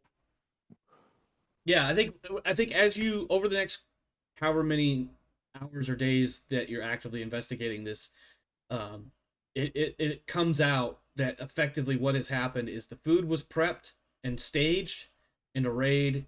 You guys did the award ceremony, and when you came in, nobody admits to touching it. Nobody says anything one way or the other. It was all like, it was fine, and then 5 seconds later, it was chaosy, spirally shit. And only the bratwurst, because it Mhm. fits the tendrils, oily tentacle thing. Because you can't make tomatoes look like that unless you string them out. So definitely some weird shit. But it's the warp. And I think at some point, even one of the chefs is like, I don't know, Lord Captain, it is the warp. I don't know what to tell you. None of my people touched it. Probably with a little bit more deference and respect. No for one's rank. touchy. Yeah, probably a little bit more grace for speaking to the Lord Captain than that, but you get the idea. But very clearly, something happened.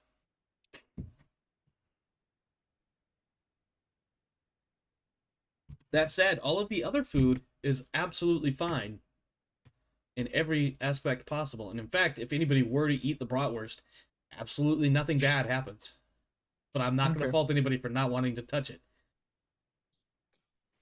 Does the Navigator and Winter are both present? Do they sense anything when this happens? That's a great question. I don't have Winter's sheet open, but let me use I do. Anastasia's, and let me just roll a basic Cynicians test to see what happens. I have her sheet open, but I'm not entirely sure how to do that, as I haven't done it before. It's a skill. Yeah, Cynicians Yeah, is a skill. Cynicians is like awareness, but for psychers. Yeah. Right. It's perception. yep. So And it's probably Oh. trained at a minimum. it is. So looks like you've rolled. I'll roll for Mhm. for Winter. She would have failed. Yep. I think the navigator, who maybe is currently off duty on standby or something like that, makes it to the ceremony. And in that brief moment between walking from one room and into the next, she has a shudder and leans with one arm outstretched against a doorway or a wall. And you can see she takes a second or two, and then she takes a breath, she stands up straight, and she continues. But I think by this point, people, by the time she gets straightened back up again, people are noticing the sausage being all jacked up. And people start asking questions and reacting as previously determined. Well, I'm not asking if she notices. I'm asking what she feels through the warp. Like I would be going to both of them and asking, Yeah. do they feel a presence? Is there something on board our ship? What are we looking at? Anastasia who did succeed. I don't know if Winter did. Did No. not. Did not. Okay. So Anastasia, who definitely did succeed and by several degrees of success, she says, Lord Captain, there appears to be some form of malevolence either adjacent or within the ship. Can't quite Okay. narrow it down. Something tentacle. Octopus, squid, cephalopod. Something cephalopody. And she has a distracted look on her face.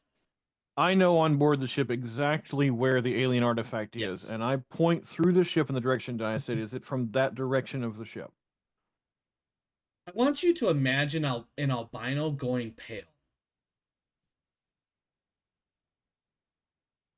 Because that's what happens right then, as she realizes that's indeed the epicenter of the coily, tentacly shit that she's feeling right now. Lord Captain, the call is coming from within the ship. You'll forgive me, but I just forgot the noble house name of our navigator. Mercator. It's easy to remember. I know. Maps, navigation. Yes. Projection. Lady Mercator, I know that Geller fields can inhibit things from the warp. And in some ways, your area of the ship is shielded and or amplifies certain signals. Do we have additional material on board a ship to build a temporary containment vessel to limit that thing's effects on the ship or the rest of us? She takes a moment to think. And I think over the course of the next 5 days before the next encounter roll would take place, from when this event takes place, she spends a lot of time doing some research in her personal quarters. And eventually, I hadn't. go ahead. Okay, go ahead. I was gonna say, and eventually, after a few days, she comes back to you and she says, "Lord Captain, regarding some form of containment for the device below, my thoughts are this. It was it not, contained by walls of electricity, energy, etc., aboard the Righteous Path before you recovered it, yes? Yes. Perhaps. Force fields that appeared to keep things out and not in. Yes, but perhaps that was beneficial while in the material world. Here in the immaterium, such things would be ineffective. What I mean to say is that while we are in the warp, these problems may persist, but I'm not aware of anything that may cause it to become more prevalent. But perhaps in the warp there is little to do, but in the material world, putting it behind. Well, if I'm not correct, yes, isn't Captain? Our ship and the hull and a lot of our components are specifically designed because of our ship's unique quirk to keep things from the warp additionally at bay. Is there not some material from the ship that could be fashioned into essentially something of a warp Faraday cage simply around this object? And I'm saying that not knowing the full depth of the lore around this. And I think what she comes back with is that attempting to put this object be in some form of containment while the ship and the object are in the warp, it may be ineffective at the least, and perhaps worse all around some other ways. I think what she's getting at is, like, because we're in the warp, there's not a lot we can do. We could actually be making it worse if we try to lock it behind something. The second thing I would do, I'm going to Icarus, and I'm asking him as a priority task to see if the signal is still coming from this object. Ah, the old Wi-Fi signal from previous. And to devote all possible resources to creating a jamming field that is specifically localized and focused on it. Icarus, make a tech use roll, because I love making you make tech use rolls. It's Plus one 10. thing. Plus 10, and then because you're kind of in your element, I'll give you another plus 10 on top of that. Just for shits and giggles. Your two serval skulls are muttering to each other something in binaric, and you hear things that may or may not help you.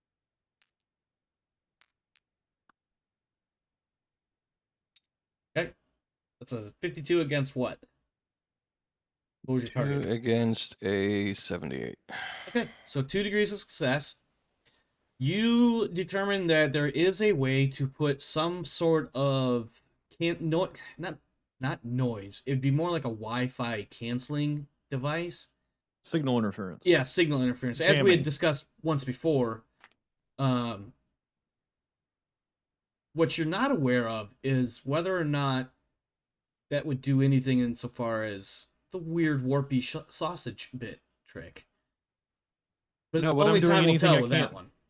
I'm doing anything I can to limit this thing. Yeah. effects That on will the ship. definitely cancel out the Wi-Fi signal. And basically, Icarus, what you come up with is if you put 3 or more emitter boxes, generic technology words here, emitter boxes around the object. You know, think of a circle and then 3 or more points to create some form of polygon type array. Mhm.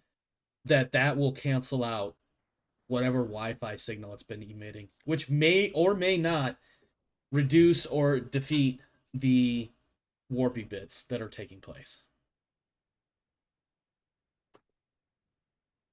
Okay. And it will No, it take doesn't hurt you. to try. Yeah. So you can In get this case. started on that project, and it will take you 1d5 plus 2 days. So roll 1d10, divide in half, add 2. Round up or round down? Well, what'd you roll over there? It's a 7. 7, so that's I 4. was So gonna say, I 6 still haven't days. seen the roll show up on the tabletop. Well, it's because he simulator for rolled me. just the die itself over here. Oh. So you rolled a 7. That's a 4 when you do 1d5. So plus 2 is 6. It'll take you 6 days. I'll give you. So basically, after this next encounter,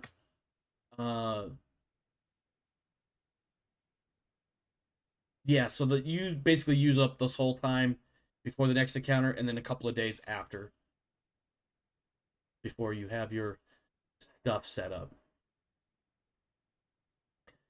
Anything else? Or shall we move on to Darius making our next 1d100 rolls?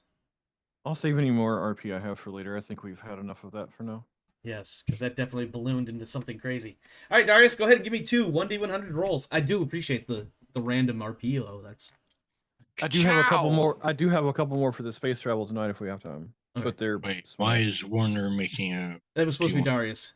Oh, I'm sorry. Well, you're probably best not using Yeah, my roll I'll go anyway. with Darius. Yeah, Reinhardt, you wait your turn, damn it. Uh-huh. 66 is Warp Storm, physical encounter. Or 88, Warp Rift, physical encounter. So, Warp Storm. If the navigator does not avoid this encounter, the vessel is pounded by a warp storm. If the ship's Geller field is fully operational, GM rolls 1d10 twice on critical hits and chooses the lower result. If the Geller field is damaged, that does not apply. Warp Rift. If the navigator does not circumvent this encounter, the vessel slews into a nebula of unreality for 1d10 days. Each day the ship is within the nebula, I roll on warp incursions. That's incursions, not encounters. I feel avoid that. I feel like Storm is probably the better option. Yes. So that is a physical encounter, and to avoid that, we need the navigator makes a challenging navigation warp. I have a plus 30. So that's going to be, I believe that was my 82 roll. Let me double check that. Yep, 82. What kind of roll is this? Navigation warp. 82 success. Did And you add now, the plus 10 from the almanac? Well, for you, you get the plus 10 from that. I get plus 20 from the navigation book I have. Now, for you, you get plus 10. Excuse me. Helmsman makes ordinary pilot spacecraft, so you have a plus 10 for being ordinary, plus 10 for, I believe, a book you have. Yes, that's what it is. Yeah. So it's plus 10 for the skill, plus 10 for the book, and then plus 10 if you want to put a fate point on it.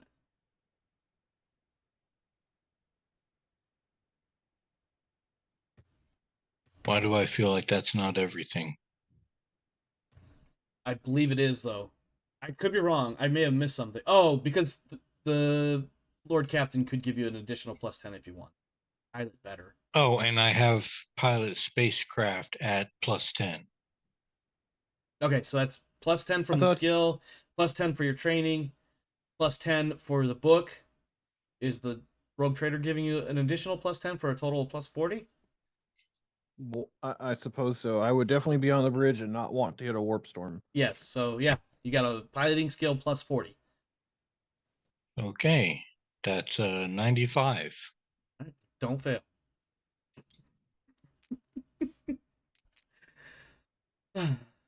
Avoided! Yay! Yay! With like 5 degrees of success. Yep. All right, Reinhardt, for our final warp encounter, would you please give us 2 1d100 rolls? Or does the Lord Captain want to roleplay? Actually, before you do that, hold that thought.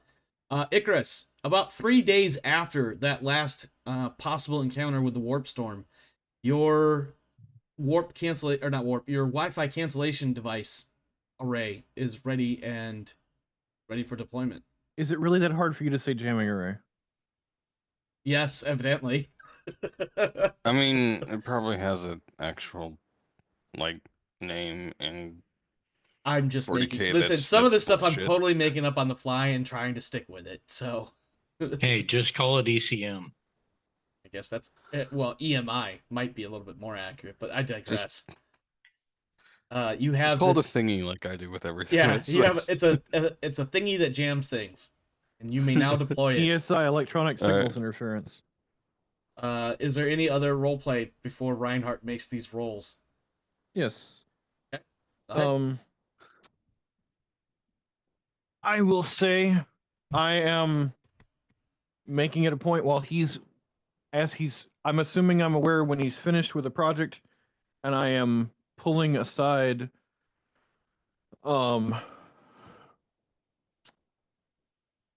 Icarus.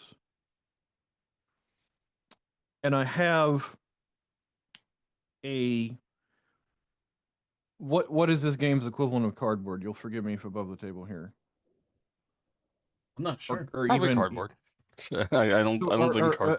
Essentially, I have a what appears to be a box of almost like folded cardstock. To play a role playing game with him. Is it Magic the Gathering? No. Don't listen to me. Don't listen to me. Talk to your role play. It's several inches thick, and it's long, flat, kind of a rectangular shape. And So I shoebox, gotcha. No, flatter than a shoebox. Flatter and larger than a shoebox. And I bring Alturios somewhere else in the ship. My stateroom, my quarters, wherever is a more private location that's the most easily accessible from wherever we'd been. Maybe it's even some part of the ship that is Alturios' domain.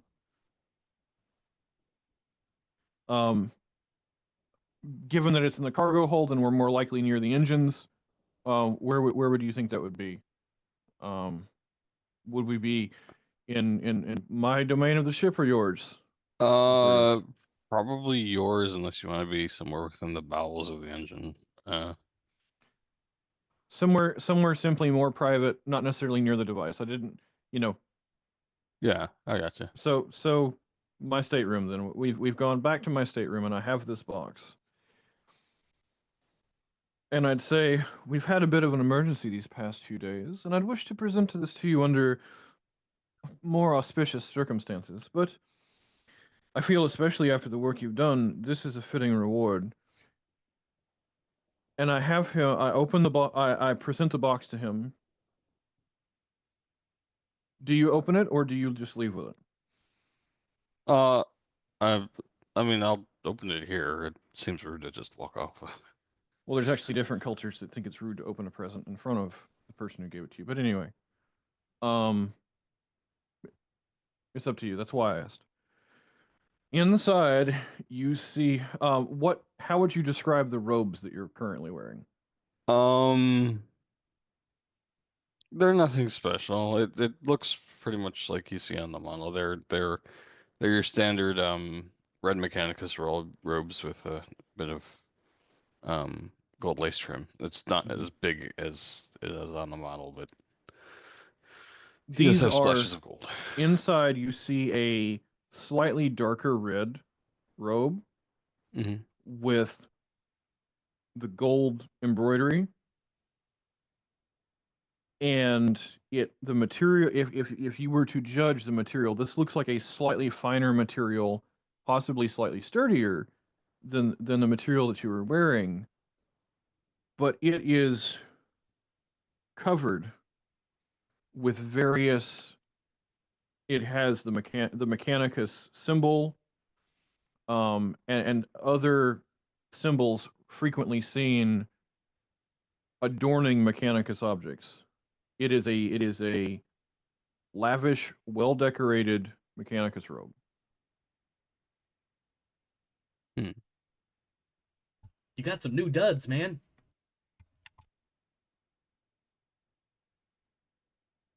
Query origin robe. Well, I've observed a number of members of the Mechanicus in my time. I do have some technical ability myself, and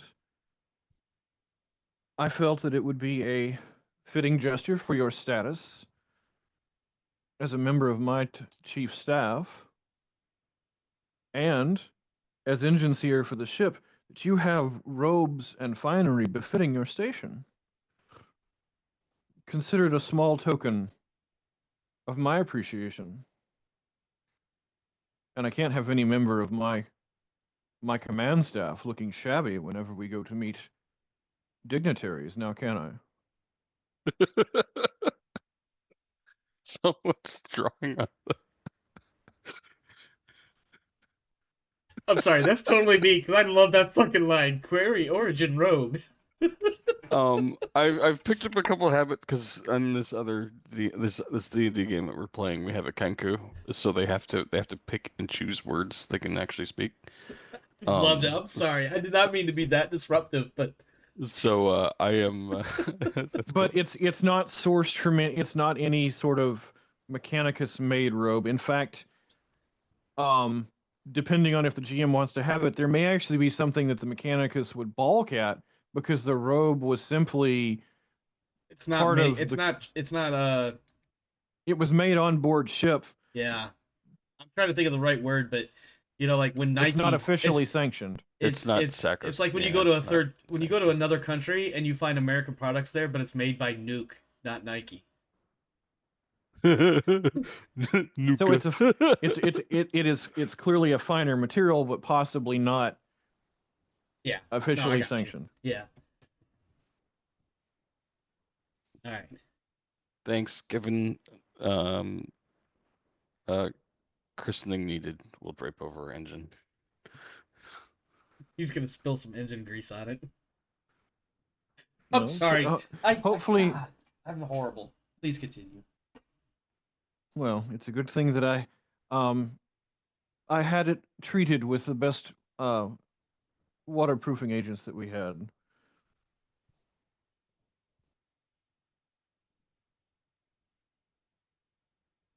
Rain unexpected, but a nice gift. And And we can make our last roll, but I do have one more R piece thing that I'd like to do before we're We can do that like the day out on before you footfall. come out of. Oh, you want to? Oh, when you come back out into the material world. No, it's before we come out of the warp. It'll be the like the just last after day the last or check. whatever. Yeah. Also, side note, I'm amused by this idea. So, you have used an ammonia-based dirt resistant formula, and the Omnissiah clearly chooses and prefers and has only sanctified chlorine based dirt resistant formulas for clothing. That's why it's not approved by the Hydrogen Omnissiah. peroxide only. That said, Reinhardt, go ahead and give us our final two 1d100 rolls, please. Okay. Also, side note, don't mix the two cleaning compounds. No. That's I know just somebody who did generally- that once. I was using Comet powder cleaner on a floor and spilled 7-Up one time. I don't know what that would do, but I had chlorine gas. oh, I had to vacate. yeah, I had to vacate the room. yeah, that'll do it. Warp Rift or Warp Rift. Son of a bitch. Warner, your dice rolls tonight have not been helpful, man. At least it wasn't that 100 that you rolled earlier. At shit. least it wasn't that. I 100. think I would take temporal hole over warp rift. Honestly. Let me just look at these warp incursions. Oh my, no. Yes. Let's not. Let's Let- not. Let's avoid the incursions. They if at all like. Let me just tell possible. you this: the first two things I saw was swarming malice and plague of madness. I believe is the word plague or plaque. Plague. No, it's just a Okay. plaque. It's a single plaque of madness, and whenever you stare It's a at it, you plaque lose that has the 1d4, word madness engraved That's on what I it. lose wanted 1d4 to clarify. to Did you mean like? What did you mean by that word you said? That would be funny though if it were a plaque and all it said was madness. But anybody that comes within 25 feet of it goes absolutely apeshit crazy. Well, there is the alternate spelling of plaque, which means like an organic coating of something. Yes. I know. Oh, Yeah. that'd be terrible too. Okay. Like Uh, tooth decay. yeah. So this is a physical encounter. So I will be first rolling against an 82. Speaking of approved cleaning agents, we 4 degrees of I used to have stress. a traveler game, and one of our players rolled well enough to on their noble table, and I believe they were like eighth cousin from the emperor. Oh wow. They outright refused to have anything other than a sonic a sonically a sonic laundromat. So if it used water or cleaning fluids at all, it was below their station. That totally checks out though. That totally checks out. All right. Yeah. Jace, make your Yes. piloting plus 10 plus 10 plus 10. Plus 10. So that's 30 and 40 if the rogue trader happens to be standing nearby and says do better. If there's anything resembling a warp rift, I'm on the bridge. That's totally fair. So yeah, plus 40. Okay. Just 90. don't stare into it. And that's how it begins.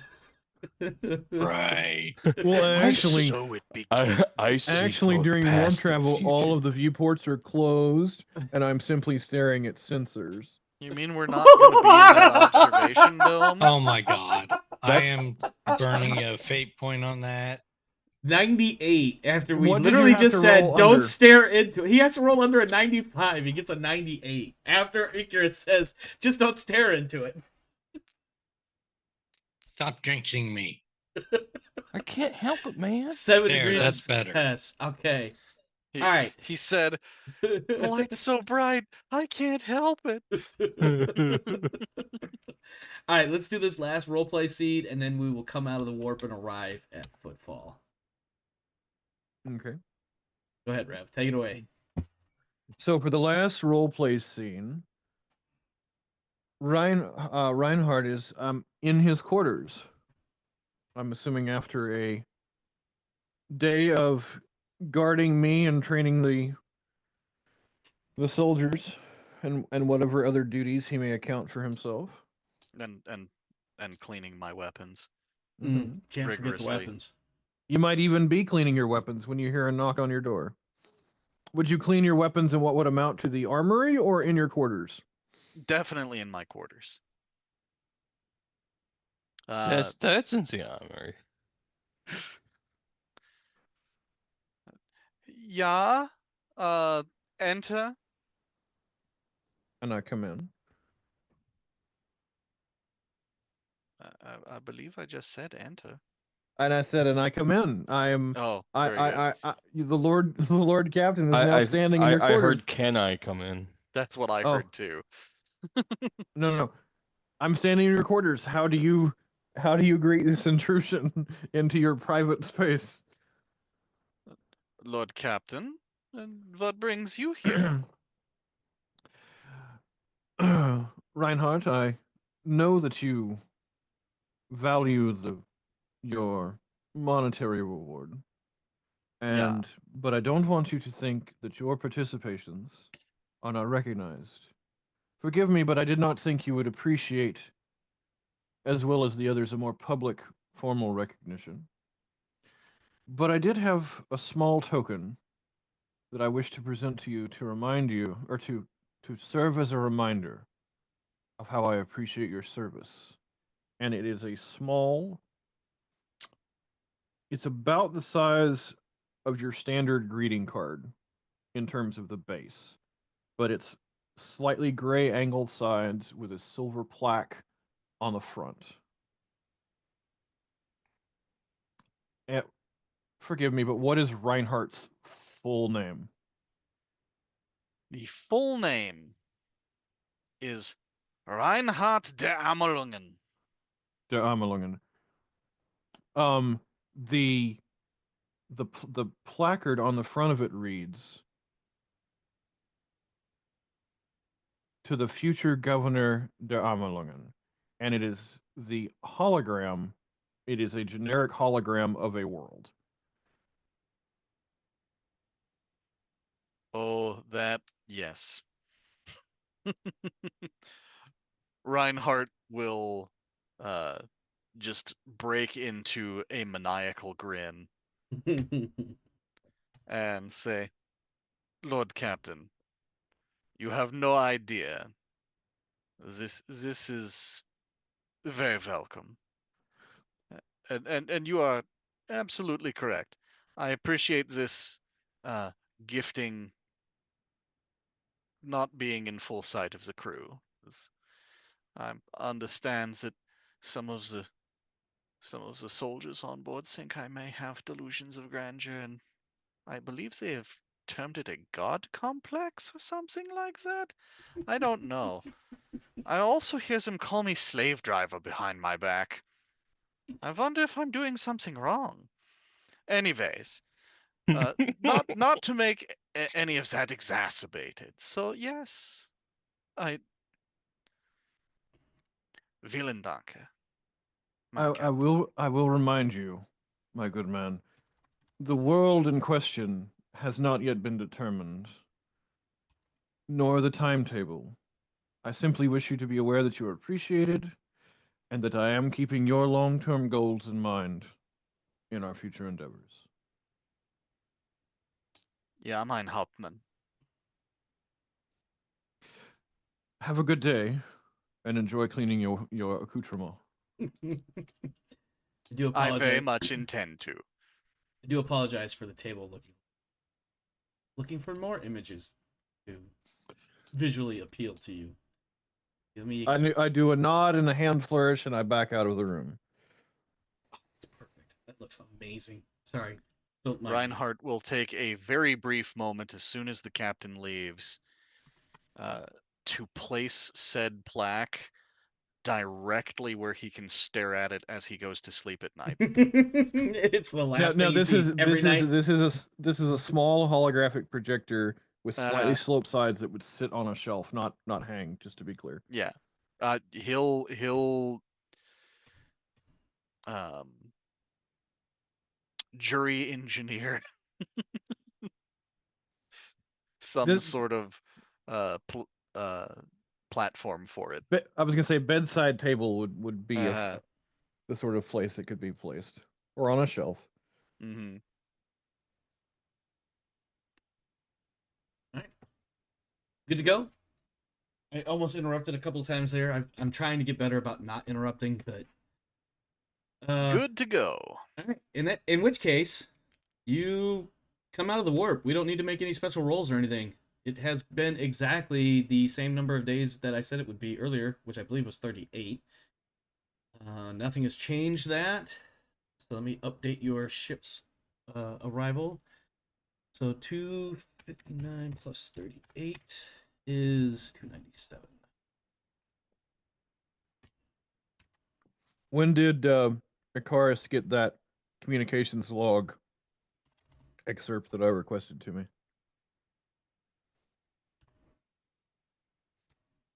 That would be Icarus. Or did you need my input?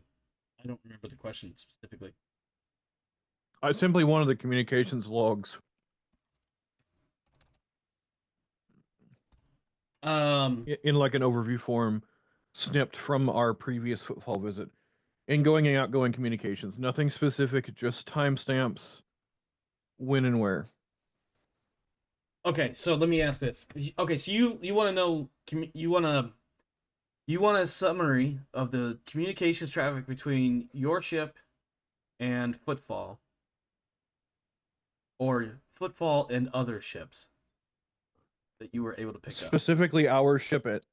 Any inbound or outbound communications while our ship was at Footfall. Okay. Is there anything in particular that you're looking for, or just like a generic summary? A generic summary, and now to be clear, I specifically mean to and from our ship. Right. Okay. I'm not looking for all the communications from the Footfall system. That would be a bit much. You're right. I don't recall anything specific. So, Icarus, your summary is a lengthy diatribe because you're a servant of the Omnissiah of every single utterance between ship and any other agency. No, I don't want every word. I just simply want like that's what you get though. There is a now. I will give you this much as well.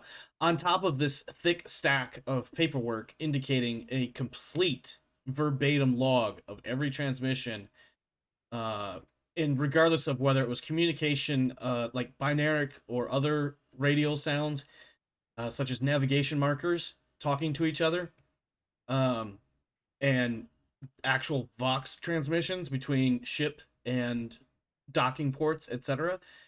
There is we'll call it a cover letter, several pages long, giving a very quick synopsis of only the Vox communication between the ship's bridge and the port authority. Amongst all of this, as you take whatever time you deem necessary to peruse or even dig into. Well, what I would do during Go ahead. the time of this voyage, as long as I'd had it, is I would edit this down Mm-hmm. to a single data slate Mm-hmm. where all that was on it was That's right. You did one time of data. Sorry. Time of transmission. Mm-hmm. Duration of transmission, an indicator whether it was to or from the ship, and what type of transmission it was. So I would have differentiations between navigation and voice, and that's it. It's very generic information that I've narrowed it down to for my future reference. Okay. You get exactly somewhere that. there in that pile of data slates. There's a data slate that is like the exacting record of all the heartbeat. Like, are you still connected? Yes, I'm still connected. Are you still connected? Yes, I'm still connected. Going on. The handshake protocols? Yeah. I think that's like addendum 3. Is it, the literal line by line every 2 seconds, are we still connected chatters from the various navigation markers and whatnot between the ship and the dock. I'd keep that separate. I know, because I know. For you, that would be important information. Yes, but I know most organics can't handle that. Yeah, that's far more than what he ever wanted to get from you in this report. So yeah, but beyond that, you get a list of various communications, and to the best of your knowledge, nothing stands out as out of the ordinary. Okay. And you pull into port. Let me refer to my notes because we do have a couple minutes here. As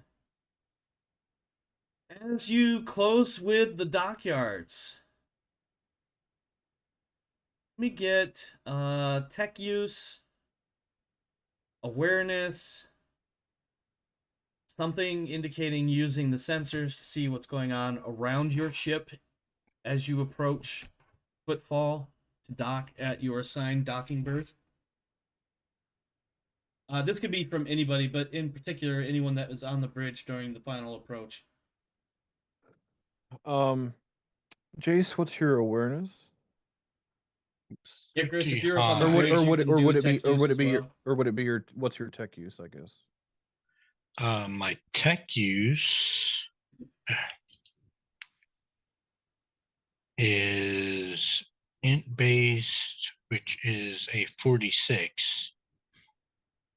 My perception is a little bit higher, and awareness is trained, and that's at a 51. Well, so for I'll put it for this way: that- you are reviewing your sensors and the information they're giving to you as you're on approach, and or you could like for instance the Lord Captain could be staring out one of the viewports, enjoying the wonderful view of the statue of the God Emperor as your ship goes by and into port. So whatever skill is most appropriate for any of you that want to make this roll, it doesn't have to be a single roll. It could be just whoever. Go ahead and make said rolls. Mine, because of my mind interface unit, I'm assuming I would use that to connect to the ship to Sure. do the sensor sweep. That would put me at a, it's intelligence, so that would put me at a 59. Okay.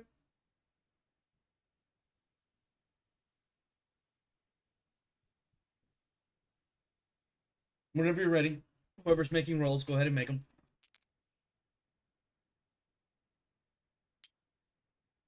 That's 2 degrees of failure. Wait, you said you had a 59 plus. Does the interface give you a bonus? Or Yes, was the- or was I it got a 59? I got a good crafted mind interface unit, so I get a plus 20. Oh, and that puts you at 59? Yes. Okay, gotcha. All right. Okay. And Jace? then I'm going to go ahead and make an awareness roll. Okay. And then a tech use roll. Okay, you're going to do both. Gotcha. Awareness. It's fail. I'm going to go ahead and spend a fate point on that. Okay.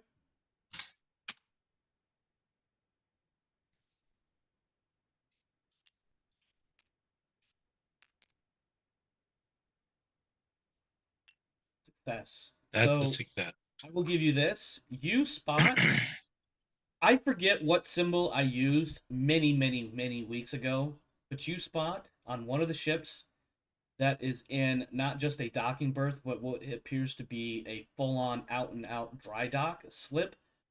The symbol of Haderach fell up on like one of the masts of a ship in that slip. If you want to make a sensors or tech use roll, now's the time to get more information. Or if anybody else wants to investigate further. 31. Sounds like a success. Yep, that is a success with 1 degree of success. Okay. The sensor information you get, mostly from a passive scan, just, basically the ship keeping an eye on what's around it. This is the Fell Hand, and it has gone to hell and back. There are a large number of rents in the hull and sections of the structure that have been exposed to the vacuum, or to the void. In fact, it looks as though it's a wonder of the God Emperor himself that the ship ever made it back here. Lord Captain, I would like to direct your attention to the ship off our bow. Ignore me. I'm just easily amused, guys. Continue, please. Now, as I'm seeing this and the condition of the ship, what class of vessel is the Fell Hand? What is the class of your guys' ship? I want to say it's like a sword class frigate or something silly like that. We're a frigate. No, I'm referring to like we're a frigate. Yeah, you guys are. Mm-hmm. Their ship is also sword class frigate. Yeah, so the Fell Hand is also, well, actually, you know what? You described it as a larger vessel. Yeah, let me look that up because I don't recall specifically off the top of my head. The second thing, and my character would know this, based off the importance of footfall. But what are the rules and regulations regarding conflict between rogue traders at footfall? Footfall is generally regarded as neutral ground. Excuse me. Fur abundance is considered neutral ground. Take that shit elsewhere. That was is what the I thought. general rule of thumb. That doesn't mean it's always in play, but generically. Let's see.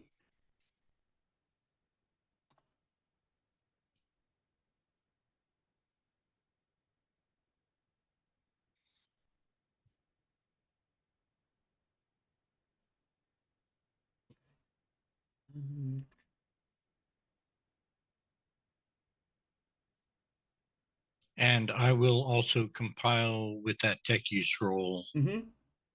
a quick rundown of the status of the fell hand and hand that to the captain. I would like to know the.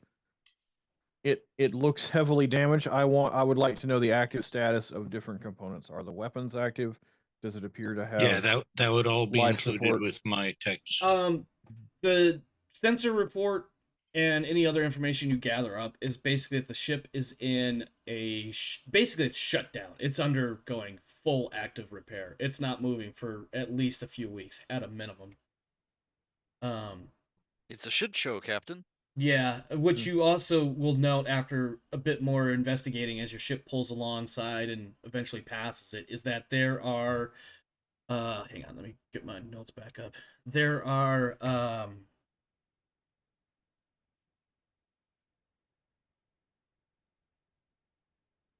yeah, it is absolutely docked in a repair slip, basically the 40K version of a dry dock. It is crawling with Adeptus Mechanicus servitors, workers, and tech priests. And then, of course, like I said, various portions of the hull are just absolutely fucked up. It's a wonder that it made it back here. No, like the main whatever the 40K reactor is running because there's power, but it's only enough to keep like life support and other bare minimal essential services running. Like none of the weapons are powered up. The engines aren't even on. It's just strictly to keep the lights on, basically. And the ship that he has, the class. I found the spot. I just need to actually read through what it says. If it actually has, I thought I found it. Let's see. Oh, well, that's great. Okay. If the GM needs to make any tests for the Haderach, use his profile for his ship. It's deliberately left up to the GM to define so that it can be scaled up. Challenge the PCs without overwhelming them. GM should use the statistics for the Saber, which is another ship listed somewhere in this book. Or I can construct my own ship if I want to. Some other stuff, but yeah, it's obviously, the next class up. Not necessarily going from frigate to destroyer or light cruiser or whatever next major scale is, but like the whatever ship above the sword is probably what this guy is. So it's still a frigate, but it's one class higher. I'm stumbling on my words here. So yeah, it's at least one class larger, which it might still be a frigate. It might breach into like some of the smaller destroyers, whatever the next level up is. But it's a noticeable difference in firepower and size and whatnot, as it being bigger than yours. It also looks like if you were to fight it, not right now, but if you were to fight with both ships at full strength, you'd be hard pressed to win. But you could, theoretically. If you got more of your shots to land than his, for instance.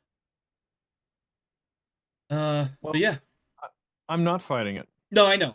I was just for sake of argument. No, I'm not fighting it, and I'm not engaging in any violence on footfall. No, absolutely. I'm preparing all of our shuttles, loading them with as many troops as I can, and we are boarding directly. We are attempting to make a boarding action directly onto their bridge. Okay, I was not at all prepared for that response. I didn't think you would do that. I'm going to ask this. I need to confirm that that's what you want to do. As soon as our vessels touch down and we start breaching into their bridge, I will have a pre-recorded broadcast released that we had been attacked and ambushed previously in acts of piracy and attempted theft by members of the House of Fel, and that we are acting under just and honorable means to avoid any further acts of treachery by the House of Fel and taking preemptive action to eliminate their ability for treachery. Let me throw this one at you. So, to be clear on the sequence of events of what you intend to do, you're going to dock the Acheron's ferry, send over shuttles, board Oh, we're not docking. Felhand.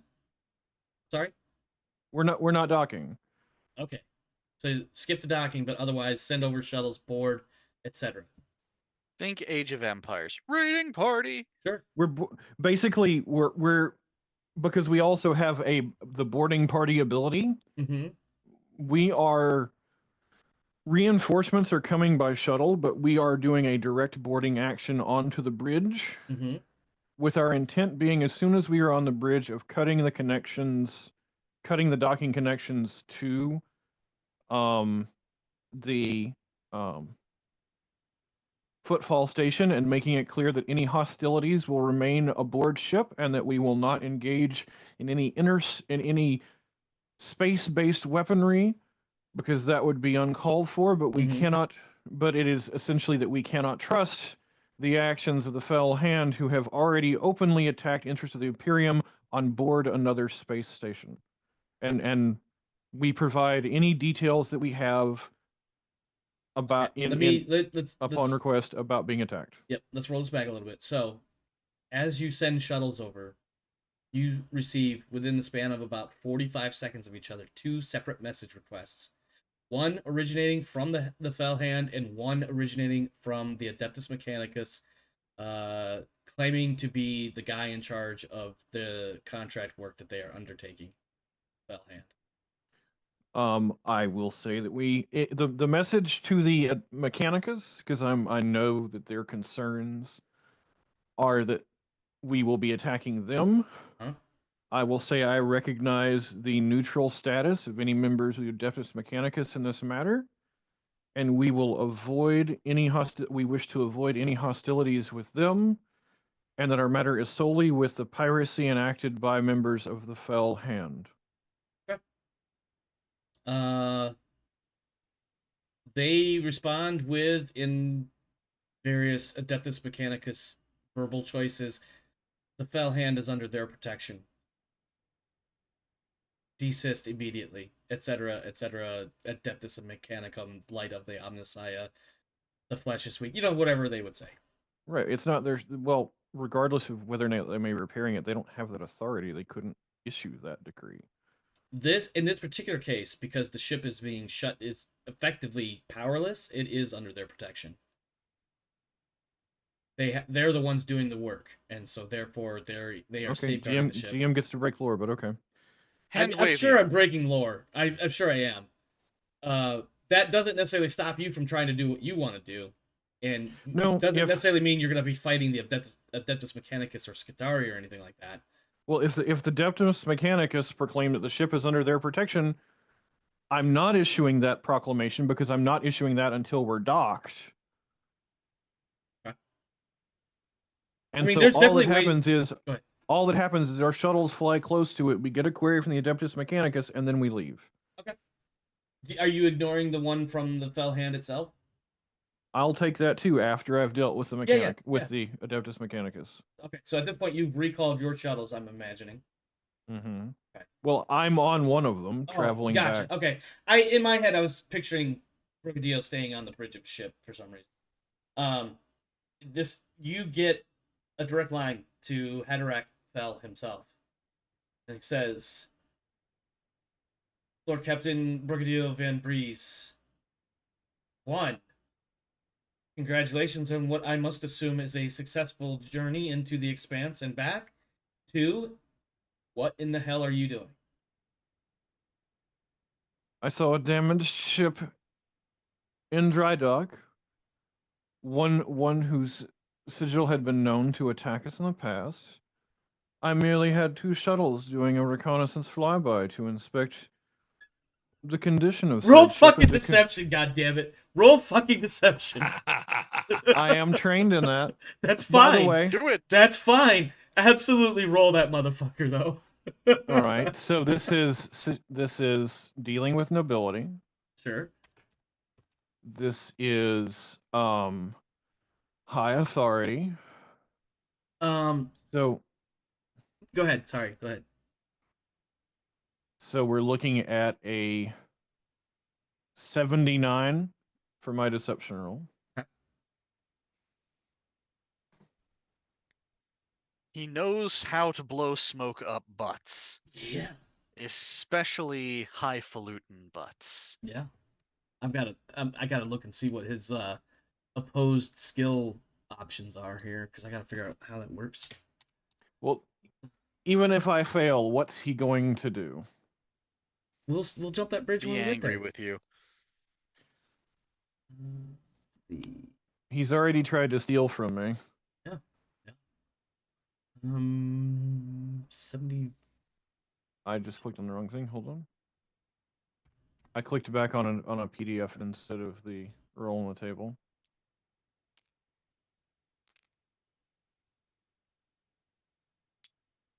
Two degrees of success, I believe. Okay, give me a second.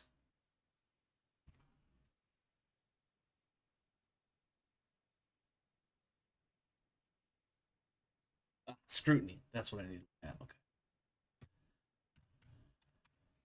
Now, bear in mind, as far as he's concerned, Mm-hmm. because he's not privy to what I'm assuming that the Mechanicus, he's not privy to what the Mechanicus literally just told us. That they're claiming under his or under their protection. Right. Give me just a second here.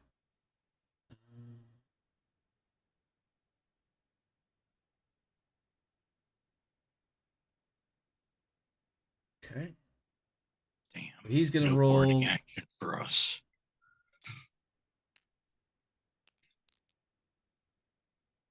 Well, that's barely a single degree of success. So you deceive him.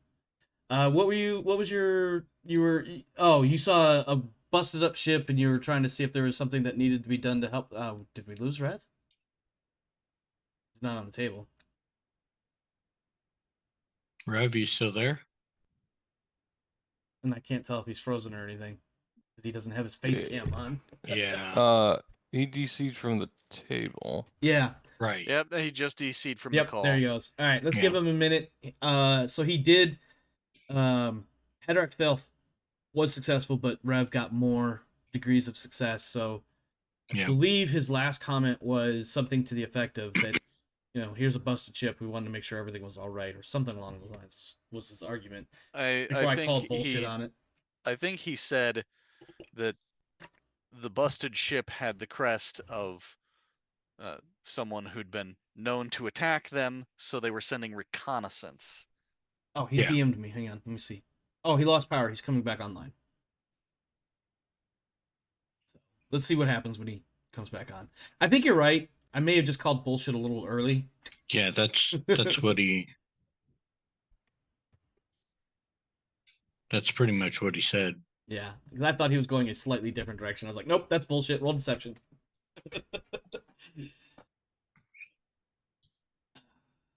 I mean, it's sort of bullshit. There's But definitely it's plausible there's definitely bullshit. a layer of bullshit in there. And he got and he won. So Mm-hmm. I just need him to refresh my memory Yes. because my short-term memory is shit. And I want to make sure that my response matches what his claim is.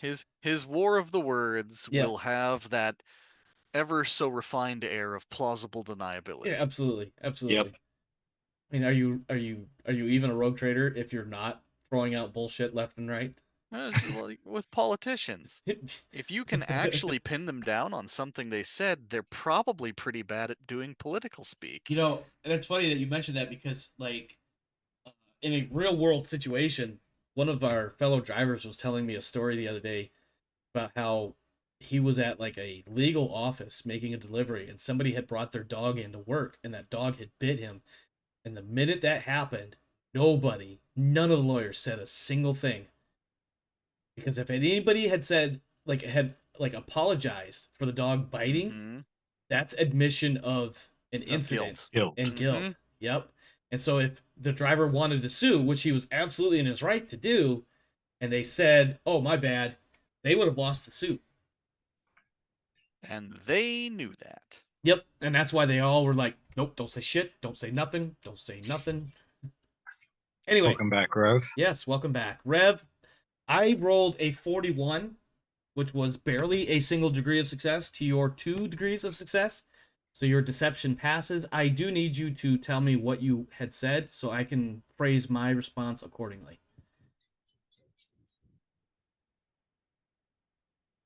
Oh, this is awesome. He may not be with us after all.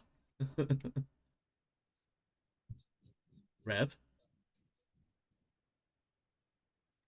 Oh, muted, His mic unmuted. is apparently giving him issues. Yeah, him and that wireless headset. No, he got a new one, didn't he? A while back, like a Yeah. couple months ago, he got a new one. Does not preclude issues, but No, yes. no, it doesn't. Especially when there's a sudden loss in power, that can fuck with your settings.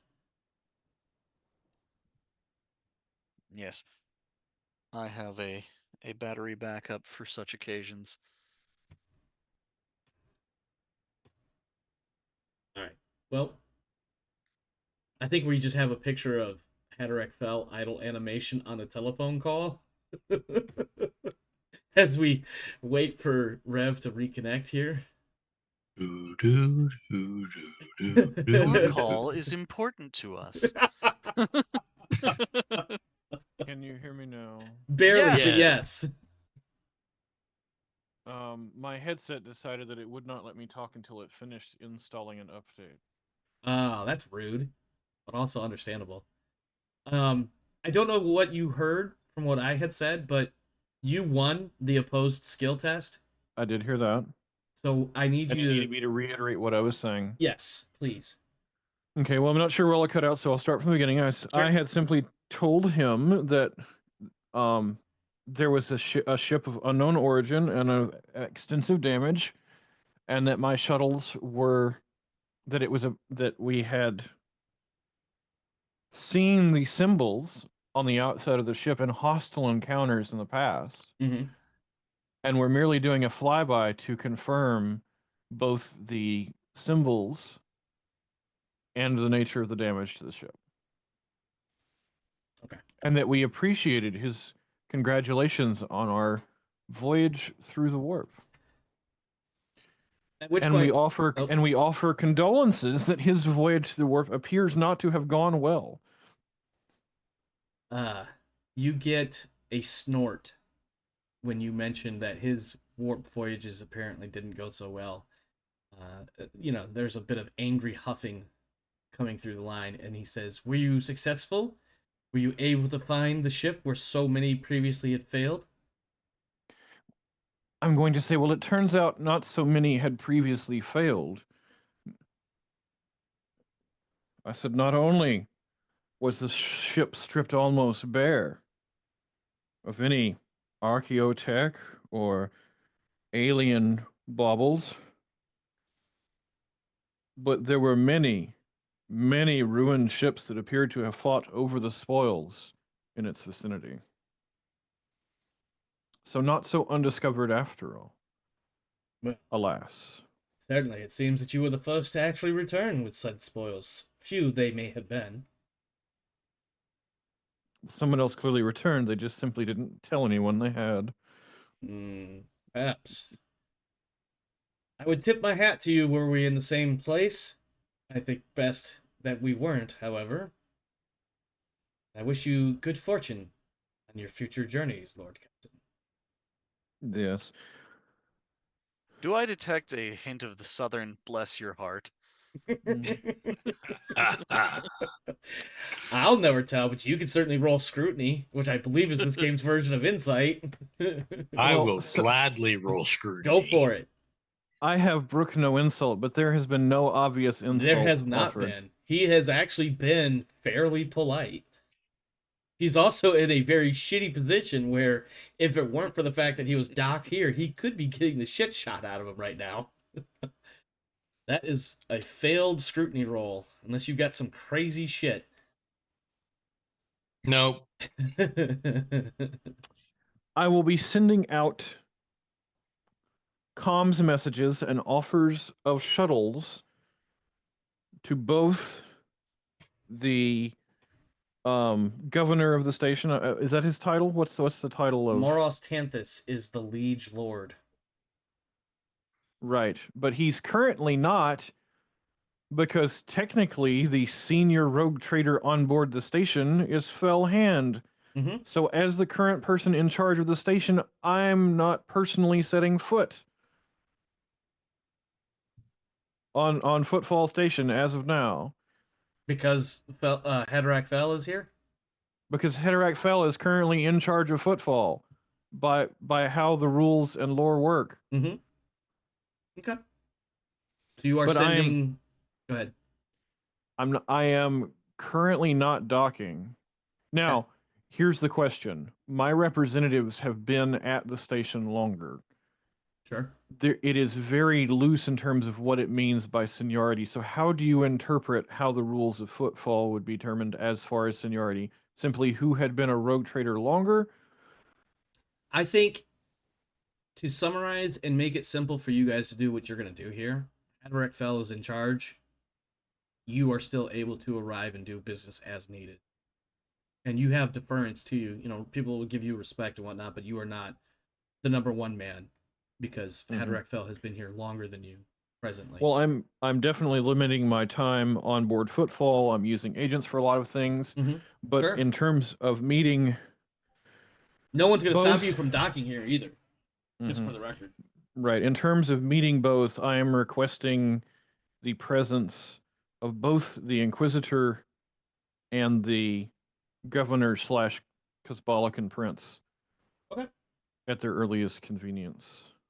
That sounds like a great spot to wrap for the night, considering the time Now, and whatnot. I am going to... This is something I'm doing subtly. The first message and the time at which... And I'm trying to make it so that the Inquisitor arrives first. I'm not being super open about it. I'm not saying anything on board the comms. But I am being like, yes, we'll be docked and ready for your presence at such and such a time, and making it seem like a formality rather than an open, I want you here first. Okay. But your intent is for the Inquisition representatives to arrive before the other guy. Right. Yeah. Okay. Let me update my notes really quick.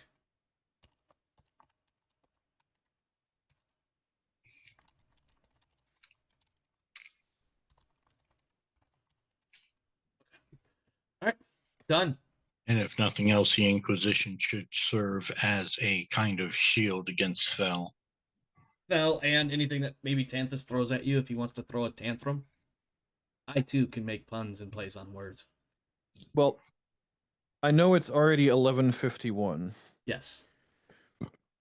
But I do have a bit of a response set up, one that Omar might want to dwell on. So do you want me to give a shortened version, or do you want me to try to role play out the scenario I have in mind as quickly as possible? What's the short version? That way you'll have time to respond. Yeah, give me the short version so I can prep accordingly for next session. And then next week you can do the more full-blown version, if that makes sense. I am pulling in the Inquisitor. Okay. I am telling her that I have a lot of plates spinning currently, that I'm clearly taking her side, and that I'm going to need her assistance to play some things by ear, and should the head of the station be on board, should you be in his presence, to remain silent but glower at him. Just be of a general intimidating presence. So you want her to be irritated, to pretend to be irritated with you because you're going to play Tanthus. I want her to be. I want her to pretend to be upset at the both of us. Okay. But I'm also when we are alone, after I've met with her on the station, I am slipping her a piece of paper that says, "They knew everything. You may have a mole." Okay. When he comes on board, I am pulling him in close and I am going, what did you get me into? She knew everything. She knew what was on board. She knew that I'd been talking to you. The object that you sent me after, this thing has traces of the warp. It's messed with things on my ship. It's sending out strange signals that are throwing things haywire. What have you gotten me into? And you're going to do all that in front of her to make No. him look bad. No. I'm doing that in a separate room. We're going to... Gotcha. Okay. And I'm going to say, she is on my case. She is throwing around words like traitor and consorting with Xenos. Gotcha. And I'm going to tell him as much detail as she knows about this object. She has somebody in your organization. Here is a list of all the communications that came from my ship. I've cleaned house. It didn't come from me. You have a leak in your organization. And there are tons of members of the Casbolica who would more than be willing to play the loyal son of the Empire if they could point to you as the traitor filthy who wanted a Xenos object. Nice. Okay. We've got a situation to deal with here. Okay.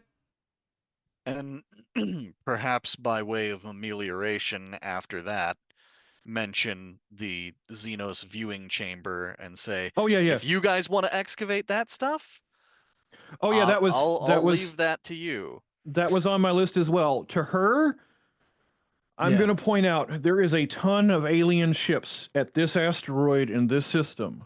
There could be something of use there. There may not be. So I'm throwing her something else just so that she thinks I'm definitely in her court.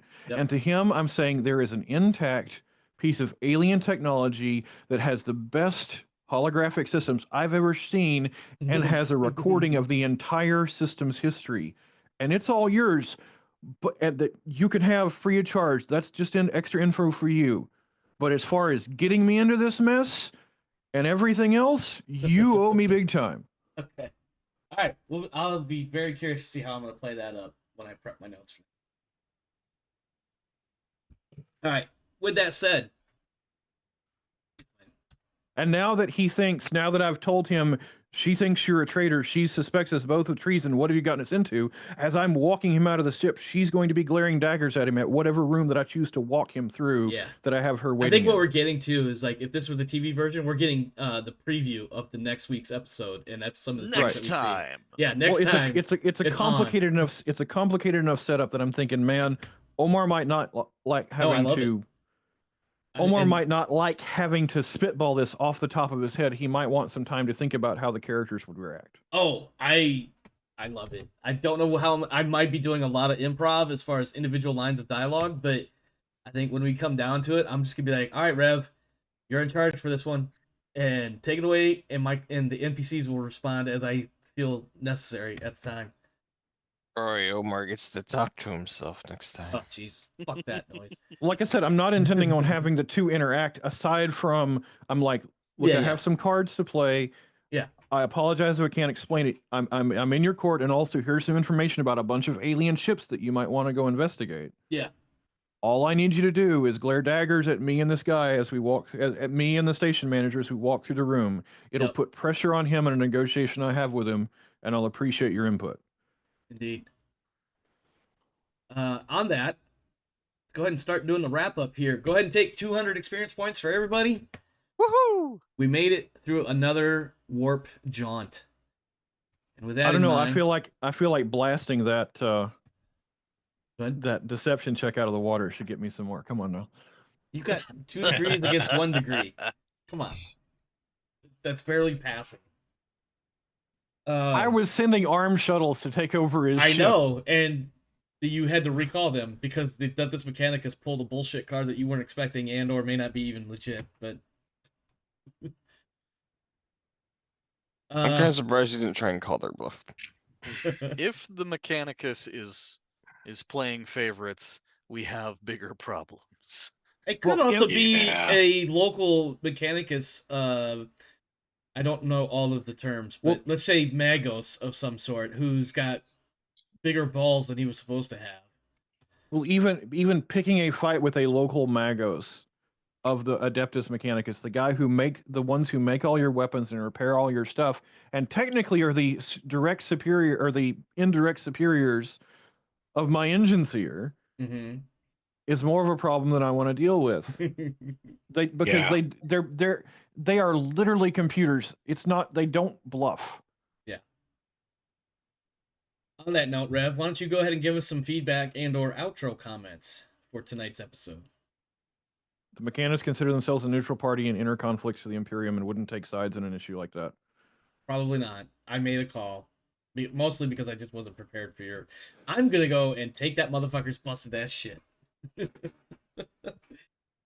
Although I will say, you deciding to do that is absolutely within the realm of what a rogue trader would probably do. Like, oh, this motherfucker tried to shoot at me at one point, and now his shit's all fucked up. I'm taking all of his shit. Fuck that guy. So. You should have just launched void torpedoes at it. Could have. You could have just been like, you've got 30 seconds to unass your shit, Adeptus Mechanicus people. We're firing on that fucker. Well, no, I had no plans of firing on it because that would actually violate the it would. protocols of footfall. But if all the violence is contained on board someone's ship, that's a different animal. But there would have also been a lot of tech priests running around all over the place. Yes. What's footfall gonna do? Well, those tech priests would start defending themselves, and then suddenly the situation becomes much more hairy than it needed to be. Okay. Well, first off, you get declared persona non grata by the Mechanicus, and they stop repairing and selling you things. The second thing that could happen is that the trade authority of footfall, we'll use that term. I don't think it's the official term. There's something close to it, though, I'm sure. There have been rogue traders who, for actions on board, have been excommunicated, and basically being excommunicated from footfall is your first step into losing your status as a rogue trader. Yes. Because the biggest thing is footfall is the closest thing to an Imperial sanctioned facility on this side of the Maw. Or in the Koronus Expanse. But your dictation comes from the Emperor. Like, it does. How can... It does, but the problem is without that Imperial support, no other support is here in the Koronus Expanse. And the rules of footfall were set down by a bunch of rogue traders. Yeah. Basically, it's pirates. Basically saying, these are the rules of how we'll play together out here in the Expanse. Yes. It means, it's more, and they're more suggestions than they are rules. But they have been codified and in place for thousands of years. Being excommunicated from football, banished, I think is the term. Being banished from football means that most rogue traders won't do business with you. It means that the Casbolica sees no profit in doing business with you. So you lose your regular market, you lose your black market. It means that your supply ships, whatever you have bringing stuff from in and out of the Imperium, because rogue traders are going to have other vessels that maintain their trade network. Mm-hmm. They're not going to be welcome to dock, refuel, resupply here. Yeah.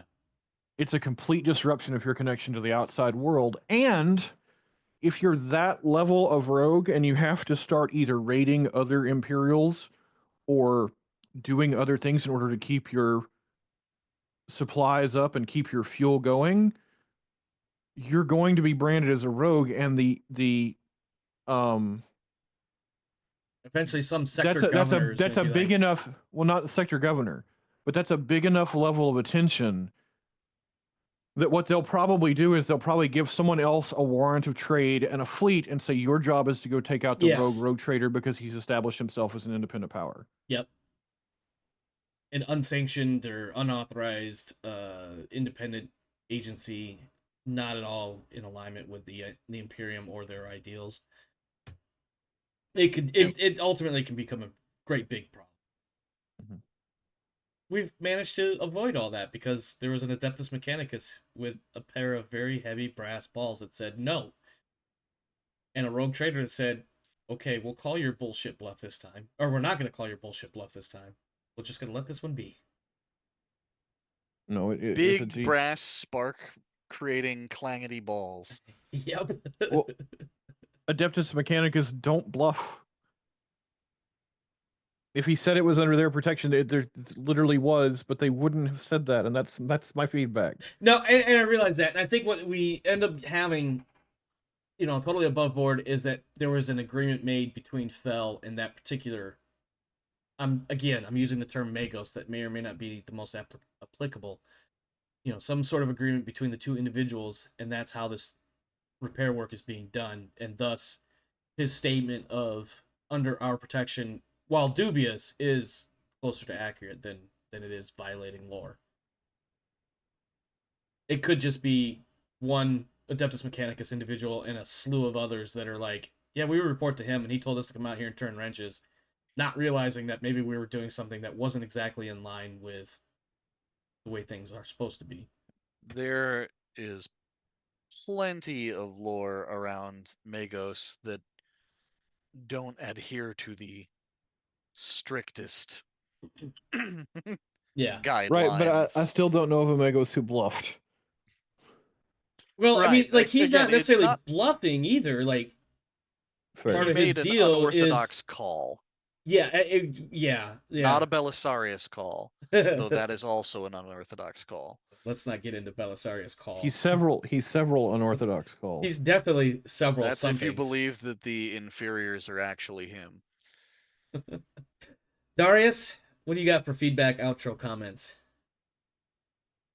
Well,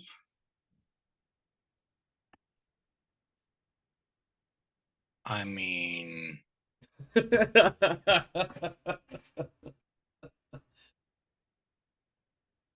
I wasn't expecting the Adeptus Mechanicus to support Fel. Because they wouldn't. It's all right. It's done. Yeah, I can still be bitter about it. You You can be bitter. You can be. The bridge has been burned. If you'd like to build a new one, we can RP that out later. Well, nothing's been burned. All that's officially happened is I talked briefly to the Mechanicus. They're like, "What are you doing?" And I'm like, Nothing. I'm doing nothing. they're like, shuttle's coming close. The ship is under our protection. We're like, that's okay. We're just here for flyby. Have a good day. And that was the extent of what happened. Yeah, So in the Adeptus Mechanicus logs of this event, it was several lines of observations made, followed by queries being made, followed by responses received, followed by more observations, and then nothing. Production took a brief, minor hit, and then resumed back at peak optimal efficiencies. Darius, what do you got, man? I just told you what I got. That's it? Okay. Yeah, that's pretty much it. Alterios. Threw me for a loop. All right. Alterios, what do you got? I'm tired. Throwing dice fun. Gotta go sleep. That was awesome. I had fun. I'm tired. Yeah, it's 1 o'clock. I'm gonna dip. Yeah, no, I hear you, brother, and I do appreciate you hanging out as late as you do. So if you got a dip, Yeah. go ahead, man. Get out of here. All right, you guys have a good one. Thanks, man. Have a good Yeah, night. good night. Yeah. Warner, you're the last one before I wrap it up. What do you got for us? Goddamn warp. Fair enough. But in all seriousness, if our next session does not include warp travel, I will be very pleased. Well, Of Crowns and Scepters does have the objective of making it to the throne world for I almost said Krieg domain, for the Van Breeze domain. So Yeah. there will be more warp travel in the very I near. understand that. I'm just saying, if we could cool it a bit, Just hold off that'd just be a little bit longer. great. Just Give me one postpone it. session on footfall, and I think I'll be okay. Like, if you didn't have maybe the most robust session planned out, maybe, fill it out just a little bit, please. Make it maybe a shopping episode, maybe some inquisitorial bullshit. Maybe we just sit down and have a drink at the local cafe. I like the idea of inquisitorial bullshit. Well, the Inquisitor will be involved. And Inquisitor, I should say. Yes. All right, you got anything else? Hopefully That's the same Inquisitor that we had before. Ideally, right? Since you had a Yes, deal of ideally. some sort. Well, there shouldn't be another Like, she is the ranking inquisitor of this whole sector in terms of Xenos. Yes, and there is. Let's see. You guys have been gone for. A couple of weeks. No, you've been gone longer than that. Yeah. You departed Footfall on day 185. You have returned to Footfall on day 297. So you've been gone for the better part of about 4 months, if not longer. Actually, yeah, that sounds about right. So about 110 or 12 days, 14 days, something like that. You guys have been gone.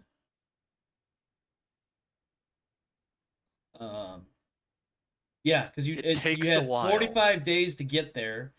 You were there for a week or two, more or less, with some a couple weeks, because you arrive at the edge of the system, transit time into the interior, transit time back out to the shard halo, then a few days in the shard halo before departing again. That was actually 6 days before departing again, and then another. In this case, it was 38 days in the warp coming back. Oh, I forgot. I get to make a roll for Anastasia in the charting that route coming back. Let me see, where's that written? Charting the route. Navigator who successfully applies uncharted route. Ordinary plus 10 navigation warp test. If we have arrived on target, we did. So navigation warp plus 10 plus 20 for the book. That's 72.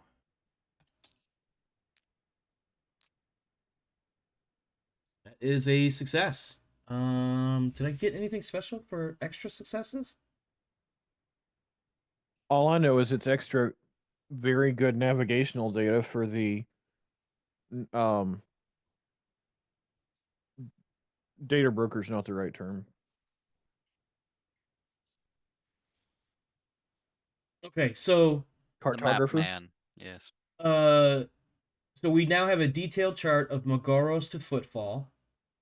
And back. We've got the detailed chart there. Now we have both going both ways. And the explorer's profit factor increases by 1 once she submits it to the House Mercator. So let me update that. Because of course she's I don't have my PDF up anymore, so that brings our profit. That's right. I need to add 200 to both sheets. There and back again. An ogre's tale.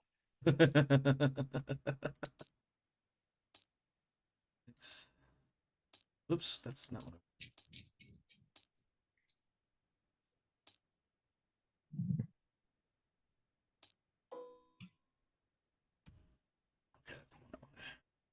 Oops.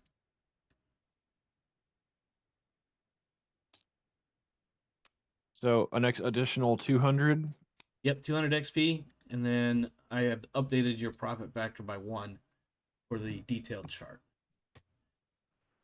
And I think that's it. Let's get out of here.